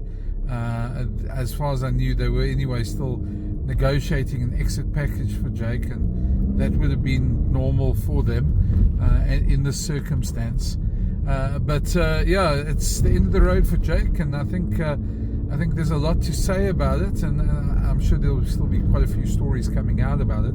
But I think the first thing to say is that Jake is a very accomplished coach, and he has really given the Bulls some direction. If you think of where they were when he took over in 2020, Puerto Heerman was struggling. They were nowhere. They were losing players overseas in droves. They were struggling in Super Rugby. They certainly weren't the force in rugby that they are now. And what Jake has that ability to do is he has that ability to rebuild a team like that in a short period of time, which he did. And he won 2 Currie Cups. He won a Super Rugby Unlocked. He took them to the final of the Rainbow Cup, and 3 Vodacom URC finals. So pretty good record generally for coaches, and I think that's why I've kept my silence on this for a while. I've decided not to speculate, just because I know there's a process going on. I've been speaking to people behind the scenes, and I think at times you just also got to keep your powder dry, and you don't go firing all guns. I know there's been a lot of other guys who have, and good for them. That's their way of doing it. I just felt at this point, with the people involved, the stories I knew and the stories I could tell would probably get some people into trouble, and would probably compromise some of the sources I have. So what I can tell you is that Jake's always been a rather abrasive character. We often haven't seen eye to eye, but I've worked well with him at the Bulls, to be very honest, and he's been always very fair to us, and always taken calls and things like that. From a journalist point of view, he's been pretty good. Saying that, often we hear stories behind the scenes, and I think what you must realize as well is by the time players come to talk to journalists, then things have gone really, really, really wrong. Then often the coaches have already lost the change room, and that's not great. It's not a good situation to be in. Saying that, I mean, you get the situation where you start hearing rumours from players of this player's had a fallout with the coach, that player's had a fallout with the coach. You don't always take it too seriously, because you never have a situation where every player is 100% happy in a team. That just doesn't happen. There's always players who are going to be upset because they're not playing. There are players who are going to be, thinking that they should be selected ahead of somebody else. There's players who have had genuine fallouts with coaches and are probably wrong in their own right as well. And then you have a situation where a trend develops, where there are various fallouts and with coaches by players. The one thing I can tell you is that the one thing that was always strange to me was the fact that Jake always used to do the press conferences himself. We'd have players in the week and they would do that, but we'd never really see his assistant coaches. Never at all, in fact.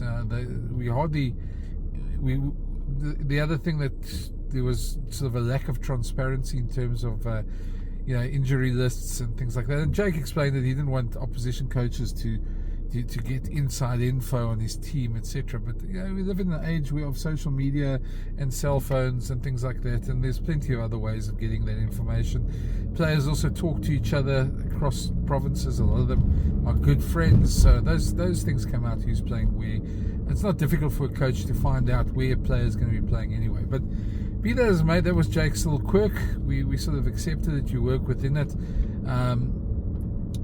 We started hearing stories about player X had a fallout with Jake, player Y had a fallout with Jake, and you start sort of trying to sort of scratch at the surface, and players don't want to talk, and then and they don't want to talk, and then you hear that there's maybe a fallout with the assistant coaches, and they don't want to talk, and then Gary Gold leaves the coaching, and then Gert Small leaves, and Sean Everett leaves, and in most cases you write it off to just being, it's one of those things, the end of their time there for various reasons. Gert wanted to retire. Gary said he wanted to spend more time with his family, even though he's now coaching in Japan, which is quite funny. In terms of Sean, he's now gone to coach Edinburgh. So you never really know if that's the truth. And obviously, to get into a public fight with a coach is something that players and assistant coaches just won't do. Excuse the bumps. It's travelling in Joburg. Those who know. But yeah, it's a tough one, because at no point do you get the situation that's really got that far. And I know that there are players who do like Jake. I know there are players who think he's a great coach. But obviously, whatever happened, and we'll find out the stories. To me, the point is not really what the stories are, because at the end of the day, it was obviously got to such a point where Ruan Nokia as captain and Marcel Coetzee as his co-captain went to the coach, went to Edgar Rathbone and laid complaints on behalf of the players. The issue for me now is, where do the Bulls go from here? And part of that problem is that we're sitting in a situation where there aren't too many coaches out of contract. When those players went to Edgar Rathbone, I'm sure they tried to sort it out. And there has been, Hendrik Cronje reported about an incident between Andries Becker, the forwards coach, and Jake, which he had to intervene to sort out. Edgar had to intervene to sort out. And then we heard that there's really been a fallout between Edgar Rathbone and Jake White. And now, when you lose your CEO, the chances of you staying on aren't very much. So, whatever it was, and I don't think this is the place to, carry sort of juicy stories and tell people what happened behind the scenes. The bottom line is, players were unhappy with Jake, assistant coaches were unhappy with Jake, and then he had a fallout with the CEO. So the idea that this was going to be that he was going to stay on became almost untenable. And true to the Bulls' form, when I spoke to Edgar about it the other day, he said, look, they're going to make no decisions until the board meeting. The board meeting took place this morning. That's now the outcome. Jake is out by mutual agreement. They've obviously negotiated a settlement package, and he's gone. He had a very successful tenure with the Bulls, but never got over the line there with the URC. I know there was some irritation with the way he used to talk about his players, always saying that he needed better players, and that irritated the players. But there's obviously deeper stuff than that, and there are stories of things that happened. But be that as may, it's now in the past. So where to here from the Bulls, for the Bulls? Well, as far as I know, and what my contacts tell me, there's only 4 names that really come up. And that are Johan Ackerman, who is with the junior box at the moment. There is also Johan van Graan, who's just won a treble with Bath and has done exceptionally well. There is Franco Smith, who won the URC last year with Glasgow, former Springbok assistant coach, with Johan van Graan at that stage, which is very funny as well, seeing as they're both doing very well as well. And as you know, Franco Smith and Johan van Graan have been on this channel before. And then the last one is Jacques Nienaber. Now, the problem with all those coaches is they've all under contracts except for Johan Ackerman. He's been offered a contract to stay on the junior box. I know he does want to coach again provincially or franchise level. So he would be probably the perfect fit at the moment. But is he the guy who's going to get the job? I suppose we have to wait and see, because he is a guy who has had success with the Lions, but had limited success at Gloucester and did pretty well in Japan, but has been out of it for a little while. So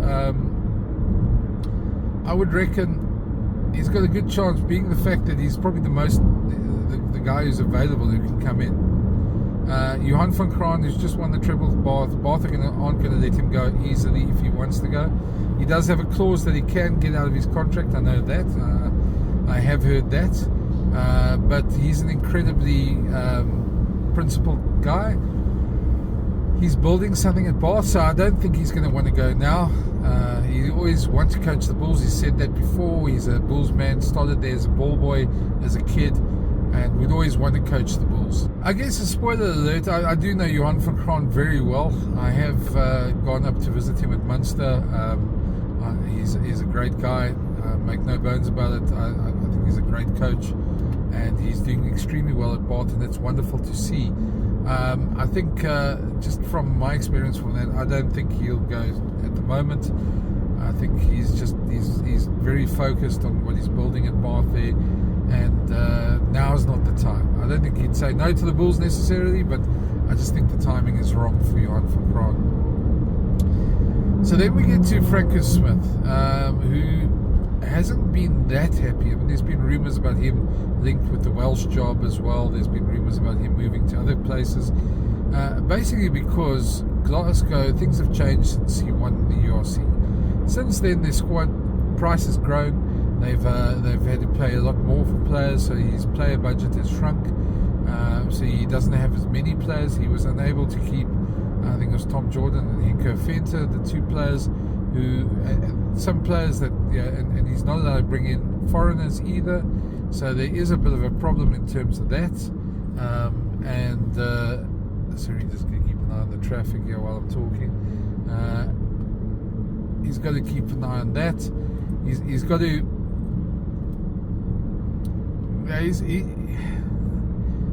His biggest problem, I think Franco's biggest problem is the fact that things have changed quite drastically. The policy's changed. He can't bring in just foreigners where he wants to. You can't bolster the squad. Scotland has limited depth, and it doesn't seem like there's so many project players lying around that he can bring in as well. His squad's also getting a bit older. They're not that old yet. There's still a lot in them, and he has been very good in terms of rotating players and giving guys opportunities in Glasgow. But he's going to have a smaller squad next season, and he's also not going to have foreigners. So I'm not sure. Franco's got a year left in his contract. Now, I'm not sure if anything changes if he's going to stay there. It's a difficult one for him. I think he is a former Bulls man. He played there. Certainly has an affinity for the Bulls. Is in Pretoria a lot when he comes back to South Africa, visits friends and family, and certainly would be welcomed by the Bulls as well. So he's another candidate. And then we have Jacques Nienaber. Now, there's an interesting one as well. it's not like the Irish have made him very popular there. Leinster fans are very happy after the final, of course, but we've heard how many times about how he's the problem, he's the reason Ireland's defence is bad, and the Irish pundits have laid into him big time. They haven't sort of seen what he's done, and they, it's easy, slag off the foreigner. So I feel for Jacques there, but Jacques is a very principled guy as well. He's also a guy who really enjoys what he does, coaching, and I think if he doesn't enjoy where he is, the environment, he'd probably want to move on. Whether that's the case now at Leinster, they've just won the URC, I don't think that is the case right away, but I'm sure he would want to come back into South African coaching at some point. He certainly has a reputation. Whether he's the right guy for the Bulls is another situation. Not that I don't think Jacques can't coach anywhere. He's an exceptional coach. He's done well across the world. He's done well with the Springboks, well with the Stormers. He's really a good coach. I think the problem with the Bulls are unique. It's a unique union. Not everybody fits in there. Trust me, I've been there long enough to know some coaches just don't click there with the environment. And Jacques, I'm sure he will. But it's interesting whether Leinster would let him go is another story. So you've got 3 coaches who are in contract. The question for the Bulls, I suppose, is which of them would be the correct guy to take over from Jake? And I think there's something that everybody's missing. It's not just a coaching job. It's also, Jake was director of rugby, so he runs the systems from top to bottom at the Bulls, and that's part of the bigger problem. A lot of these guys are good coaches, but are they going to be good directors of rugby? That's a key thing. I think Johan van Graan would relish it. I think Franco would relish it. Akkers, I'm not sure if I see him more as a coach than a director of rugby. You don't know. Haven't worked with him in that sort of role. I've only worked with him in a coaching role. And Jacques as well. You're not sure if he'd be if he'd want to, and that's the other thing. Would these guys want to take on a role as director of rugby? It's a good question. It's a very good question that we'd have to answer. But that's the biggest problem for the Bulls. So that's the situation. The Bulls have got rid of Jake. They're without a coach. There's another problem here as well, which I think needs to be addressed as well, and it's not going to be a popular thing to say.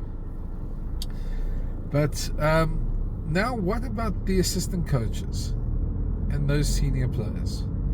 Players will stay on. They'll commit themselves to a new coach. We'll see that happening. But if you're a new coach coming in, you know that players have got a lot of power. They basically forced out the previous coach. Good or bad, that's what's happened. That's the reality. You also know that the assistant coaches have banded with the players. You may think they're justified, you may not. I'm passing no judgment here. But I think there is a concern for any incoming coach that the assistant coaches that are there sort of turned against the coach and went behind his back. And I say behind his back. I'm not sure if they confronted him, even if they did, but they did band against him and the head coach to get him out. And I think that's a very dangerous precedent for any team. And I wouldn't be surprised if the new coach decides to bring in his own assistant coaches. That might be part of his deal. I think that's a serious worry in terms of that for the Bulls, and something they're probably going to have to sort out when they appoint a new coach. But their biggest thing now is 3 of those 4 coaches that I mentioned are on contract with other clubs. So do they take out the checkbook, or do they go for Akkers, who's the option, who's probably the easiest one to get available? They've got to decide now what's going to be the best fit for the side, who's going to be the guy who's going to take them that step further. They've got to 3 finals now in 4 years. They'll want to get one better. They'll want to win a final, and they'll want to get to a situation where they're not the bridesmaid anymore. And I think Bulls fans will want that as well. They've got some great players coming through. They bought Jan Safontaine, Andre Pollard, Nicolas Janssen van Rensburg, all Springboks. They bought Paul de Vet, Jean-Andre Rudolph. There's a couple of other players coming through as well. So it's going to be interesting to see exactly what they do over the next couple of days. It's early days. The news has just come out. As I say, I'm busy. I'm stuck on the N1 in Joburg to Pretoria. It's I thought, why waste time? Let me film this video. So let me know what you think. What did you think of Jake's tenure? Did you think he was a good Bulls coach? And what didn't you like about it? Let me know. As always, I'll look at all the comments, and it's always good to see other people's opinions. And what did you like about it? And who do you think should be the next Bulls coach? It doesn't have to be those four. Those just the four names I think are probably the most likely. But yeah, if it is anybody outside that group, who would you want to have coached the Bulls? And if you're not a Bulls fan, tell me who's your most feared appointment for the Bulls, and what your take of it is. Anyway, it's been good chatting. If you haven't already, please smash that subscribe button. It's always good chatting to you guys, and we'll talk soon. Cheers.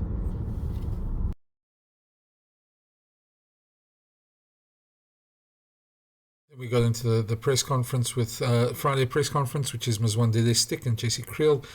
Jesse obviously talking what an honour it is to be the 67th captain of the Springboks, and knowing Jesse from when he was a youngster, when he got to the Bulls. This is a great honour for him. I agree with all these teammates for saying he's probably the most hard-working Springbok there is. So have a listen to Jesse and Mzwandile talk about the lead up to the game. I'm extremely lucky in that sense, and I'm very proud to lead a team that I can honestly call a lot of the guys some of my best friends, and it's a really special occasion and something that I'm very proud of.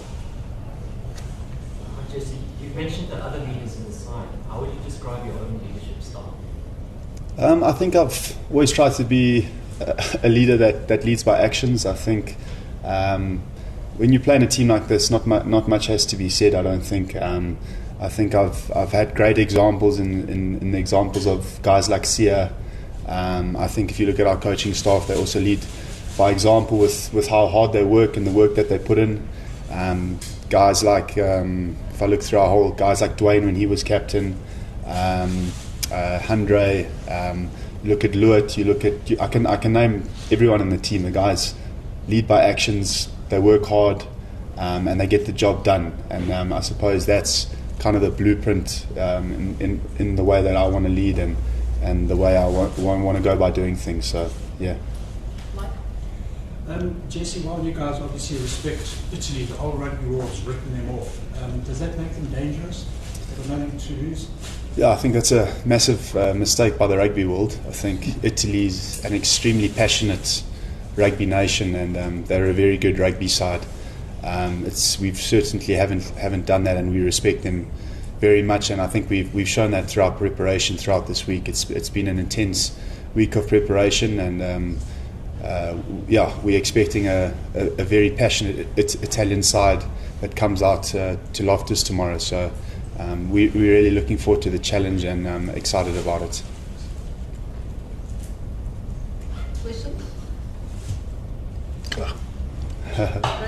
Questions? Congratulations, Jesse. Thanks. Thank you very much. Was it an easy choice making Jesse captain when you had your meeting? Yeah, I think it started before the Barbers game, when Sia was not available at that time. And like Jesse mentioned, we've got a lot of great leaders in our team. But I think for us, people don't understand when it comes to our leaders. At first, they need to train well, work hard to be selected to play. So that's one thing I like about Jesse, like you just said now.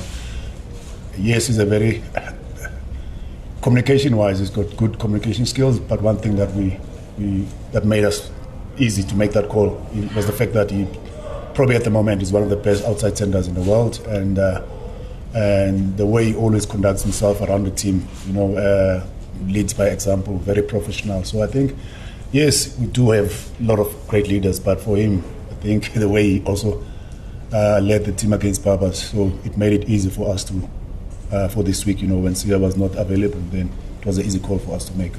Otherwise, like we Jesse also touched on it, we try to make sure that we build more strong leaders in our system. So for him, I'm very, very proud of what he has achieved, and always say to people, I think the storyline behind Jesse as a leader is, this is the guy who's been with us for years, and there was a time he was not even the number one outside centre when Lucanio was playing. Lucanio was probably one of the best outside centres. JC was always there to help Lucanio. They always helped each other, even if sometimes it's not in the match 23. So that is something that I respect about him. So I think it was an easy call for us to make. Coach, to give see the Italian side being announced recently, where would you say the threats are from the Italian perspective? I think their backline will always be dangerous. If you look at the guys that are not even on camp, the couple waters where they're rested, and so they've got some dangerous outside backs. You've seen some of them when they're playing for their clubs, in the URC. Some of their players, they're very, very skillful, so that is something we're going to have to make sure that we handle tomorrow. And the fact that they also are now trying to build a squad depth, giving youngsters opportunities, so which is something we've been doing it probably for the past 4 years, where we keep rotating. So yes, they're going to be dangerous, they're going to be dangerous. But yeah, like I said, for us it's about what we want to execute as a team. Where we started against Barbers, in the wet conditions in Cape Town, but the way we've managed to control the game. So that was the most important thing for us last week, and we just want to make sure that we keep improving and getting better and how we execute our plans. I think you can't ask for any better team, because if you look at Italy, the way they've been playing in the Six Nations, they had good results. Even when they played against teams like Ireland, they were close until the end. So we have to make sure that we give them their respect and make sure that we pitch up special plays, and we're looking forward to it. Skipper, tomorrow also a very big day for Vincent Chutuka's official Springbok debut as a captain. Is that an occasion where you take him to the side ahead of the game and have a few words to him, or do you leave him to feel that experience by himself and sort of navigate that experience on his own? How do you deal with that as a skipper? I think that comes back to what a great squad we've got. I think you've got a guy like Sia who's been mentoring Vince and been helping him in training, has been talking to him. So I don't have to do anything tomorrow. I think Vince knows exactly what his job is. And yeah, we're so lucky to have players that are, it's competitive, but guys want to help each other to get better. So a guy like Sia, I've seen him in training helping Vince, telling him you need to be here, you need to be there. If you'd done this could be better. So it's awesome in that sense that I don't have to do anything to tell Vince. Vince knows exactly what he needs to do. He's extremely talented, and I think he can become a really good Springbok. How important is it to start the international season on a positive note? It's extremely important. I think as a team we've worked really hard in the last 3 or 4 weeks or the last month. We know we've got a massive season ahead, and we want to get off to a good start. We know the impact of us winning in test matches, what it does to South Africa and what it does to our nation. So we don't take that lightly, and it's something that the boys are all very aware about, and something that excites us as well. So yeah, we really want to get off to a positive start. Jesse, obviously you want to start all games well. Yeah. When you come up against a team like Italy that thrives on emotion and passion, how important is it to shut them down early in the game, so they can get wind in themselves and those emotions up? Yeah, it's extremely important. I think emotion, when you look at Italy, it's something, like I said earlier on, that they pride themselves on. So for us, it's just about focusing on the task ahead. When once we finish singing that national anthem, it's about what's your next job, what can you do, what is your role, what can you do to get yourself into the game, and I think that's what we'll be focusing on is what our roles are and doing your job. Guys, whenever people talk about Italy, they always talk about passion and that, but where do you guys feel Italy have improved the most technically, because they've obviously become a much better side technically as well? Yeah, they're very well organized team. If you look at even the stats in the Six Nations, and the way now they've balanced their game, because everyone keeps on saying they like to play running rugby, but you must look at the stats of kicking. This is a team that probably average around 31 kicks per game. So they're very, very organized as a team, and also having a coach from Argentina, and we know Argentinians are also very emotional people, so I think now they're getting a good balance in the sense of controlling the emotions and make sure that they convert them and also into rugby, you know. So, yeah, they're a very organized team. But once again, like I said, this is a team, if you give them too much space and time with ball in hand, they can also hurt you. So I think the most important thing for us, something that we spoke about during the week, is always try to make sure that we improve the way we want to play and make sure that our game will keep building it. And yes, you know, we take pride on how we, you know, physicality, we take pride in how we, in our kicking game, we take pride in our defense. And now having someone like Tony now, you know, brings something different, you know, different energy when it comes with ball in hand. And you can see the guys now, they're starting to have confidence, you know. That's going to be the most important thing for us. I think physicality should be one of the main things first. Annabi, last question, then vloggers off, and then we can ask further.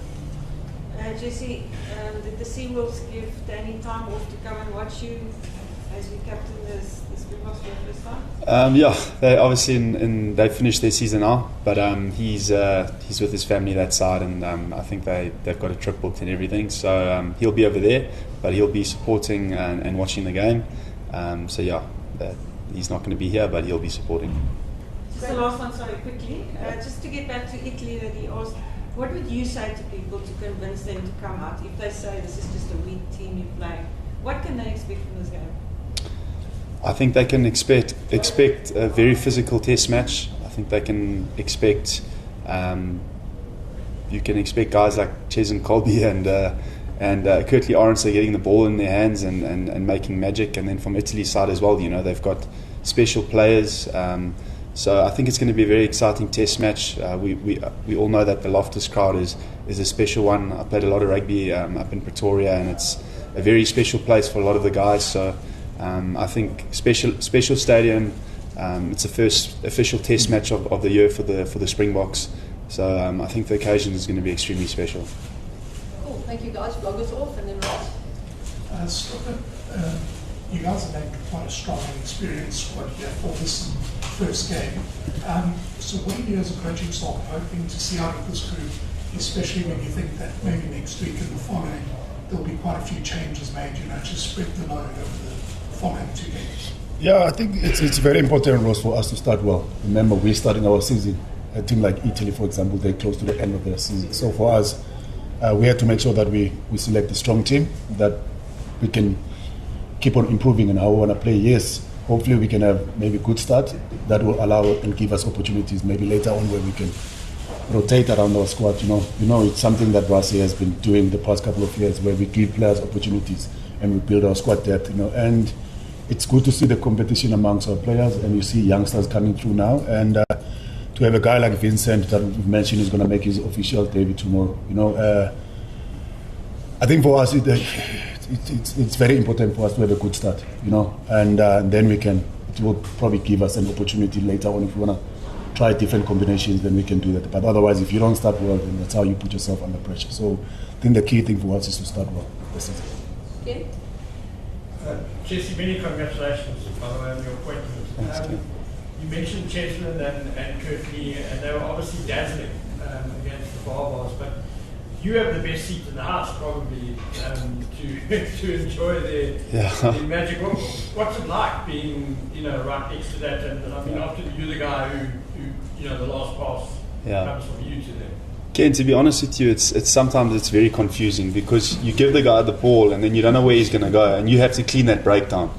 So sometimes it's a bit of guessing. I'm not gonna lie to you, but it's unbelievable to play with 2 guys of that caliber, and even the guys that aren't playing in the wider squad that will hopefully play later on this season. Just unbelievable talent. But the most important thing about it is the individuals. You look at a guy like Kurtley Arendse and Ches and Colby, and they're probably the most humble 2 guys that you will ever meet. Salt of the earth, guys that are just willing to sacrifice for the team, always put the team ahead of themselves. So I think that's probably why I think they are even more brilliant than a lot of people see what they do on the field. So I can't talk highly enough about those 2 guys. They're really good human beings. Just congratulations on Just talk us through the importance of this particular test and how it actually opens up another part of the chapter to 2027. A lot can still happen between now and the World Cup. But when you look at what Russ is trying to do with the squad depth, in particular, it's very key that there's depth involved. And where does this test match lie into the importance of ensuring that the depth positional issues are being ticked off while winning? Yeah, I think, as you all know, a week in rugby is a very long time. And I think for us, the whole focus has just purely been on this week, about starting well. It's the first official test match of the 2025 Springbok season, and we know how big the season is and the magnitude of the matches that are coming up over the season. So we really want to start well, get a good confident start, and just, I suppose, execute things that we've been working on as a team, things that we've been planning throughout the lineman camps. That's probably the most important thing for us, is getting a good base that will set us up for a hopefully very successful season. Both of you have mentioned that it's important to start well. What kind of conversations are you having with the guys as they get into this organization? Yeah, I think the most important one is for us to pitch on the day tomorrow, because like I said, this is the team where if you're going to allow them to control the game, they can also probably hurt you, and so for us, I think the key thing for us is just to have a good, not really a good start. It's just to start with the high intensity game, because once again you're playing at Loftus, so for us the most important thing is just to make sure that we pitch up tomorrow physically and mentally and be in a good space, and then we can take it from there. Because once again, like I said, this is a team, if you look at the Six Nations, probably it was only France that put them away. I think gave them over 60 points, and that only happened later on in the game. France, when they played against them, they made sure that they did their plans very well physically and capitalized on their opportunities. So I think that's going to be the key thing for us also. Yes, we want to start well, we want to bring some proper intensity into the game, but as long as we keep on executing the plans that we spoke about, I think if we can improve from where we left last week, I think we might have a better chance to win the game. Jesse, you obviously started your career years ago and played in some of the experienced sides, but this average of 52 test caps per player in this 23-man squad. The next week, you've got Sia and Peter Stead to come back, and so the average will stay around. How comforting is it as a player to have that kind of experience, particularly? I mean, we always hear about test match experience being crucial. Yeah, very, very, very, very important. I think it's great to have guys around that have been around the block that know what they do, and I think the most important thing is the guys that are experienced are in unbelievable shape at the moment as well, which is also very important and something that I'm proud about. I think the squad is trained unbelievably hard. And some of the guys are in the best shape of their life, and they've played over 100 tests. You look at a guy like Eben, I think he's playing 132nd test, but he's in unbelievable shape and one of the fittest guys. So, I mean, I think experience mixed with that is really powerful. Jesse, you've been consistent your whole career in terms of your play, but it seems in the last season, your players actually taken a bit of a step up. You had an amazing season last season. You had a great season in Japan now as well. Is there anything behind that, or anything that's changed? I definitely think, obviously, the mindsets and of the coaches. I think a guy like Tony Brown that's come in has, I suppose, just changed my view a bit there. We're lucky. We've got guys like Felix. I've got Stalker who speaks to me when I'm in Japan. We've got a whole lot of guys feeding you information that kind of just adds different layers to your game. So I think a lot of the guys have got very open mindsets and are wanting to learn the whole time. And I think the moment you stop wanting to learn, I think that's when you die. So we've got coaches that are always looking at different ways for players to get better. So I think I'm very fortunate that I've been given those ideas and ways to learn, and then you come into the squad here, and then you've got players in your own position that are also wanting to help you get better. So I think, just very fortunate that I've got people that want to make me better. Stocker, just building on Jesse's thing about the experienced players, how nice and does it make your job as a coach that even last year where you welcomed a whole bunch of new players and you've got quite a lot this year as well, and yet you can still welcome guys back like Lewis last week from 2 years out, Gaza this week from a year out, Faf this week from a year out. Does that just make your job so much more of a pleasure? Yeah, I think it actually makes our job better because of, once again, if you talk about over 100 test matches, they've got more experience than, I'm talking about between what is happening between the four lines. Yes, we do analyze, we do try to help them, but the thing is with them, they've got most experience with what is happening between the four lines. And a lot of these guys, they've played with some of these players in the UFC, in Japan. So some of the guys, they know these players, So we always try to tap from the players. And once again, I think as a leader, if you don't empower people around you and make sure that you bring the best out of them, then I don't think we will be doing our job. So for us to get more leaders in our team and also listen to the guys, when they also advise us, that is something that I enjoy about the culture in our team, how we operate. Our players, they know, even if we've got plans in place, it's never 100% this is the plan. They always have an input in our plans. And that is one thing that I think me as one of the leaders, I always like to see people also getting empowered around us. So these guys, they've got a lot of experience and they really do make our jobs easy, And like I said, okay, we're a team, we work together. So sometimes the biggest mistake the coaches are doing is they think it's a one-sided thing. But it's not like that. For us, we always try to make sure that we also pull from their side because they've got more experience than us between the four lines. Last English question? I think Coach Jake on the opposite side of the spectrum, the fresher faces the new players into the squad. For instance, a player like a Versfeld Chituka. What is the integration process like when he comes into a team like the Springboks who already have an existing culture that's often spoken about? And how much pressure as a coaching team to put on yourselves to make sure that Versfeld Chituka, when he gets out there, is well integrated into the play style of the team as well? Yeah, and listen, it's very important for us as coaches to make sure that you don't just give him the opportunity, but you also help him and empower him, So for us, just like we touch on it now, the past couple of four weeks, we've been working very, very hard, and we know the standards when it comes to the condition in a test match level, what requires from the players, And Vincent has also been working hard like all the other players, And like Jesse touched on it earlier on, is that one thing that I enjoy about this team is that when we've got a match 23 this week, even the guys that are not in that match 23, they're also contributing and helping and making sure that we also prepared for the game on Saturday. And Vincent has been working very, very hard, And the other thing is, people don't understand, Vincent's first alignment camp with the Springboks, it was in 2019.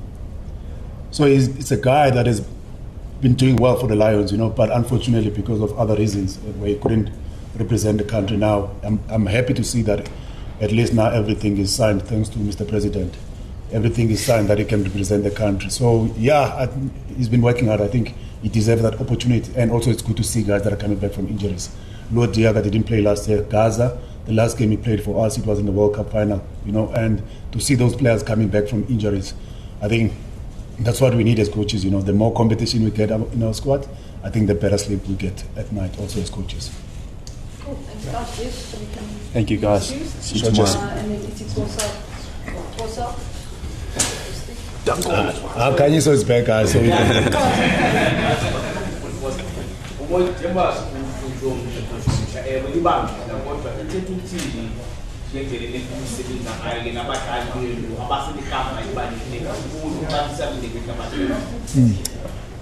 Kanye sibalekile kakhulu tata and In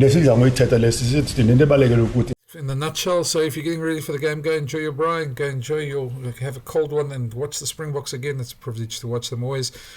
So yeah, and that's it. It's the Italy game today. We'll have a lot more on this channel after the game, a lot more of the post-match press conferences, a lot more of the reaction as well.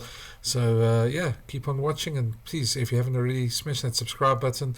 And yeah, leave your comments below, read them all. But thanks. So let me know what you think of the concept or the build-up show as well. It's great to be here as well, and great to speak Springbok rugby. Chat to you soon. Cheers.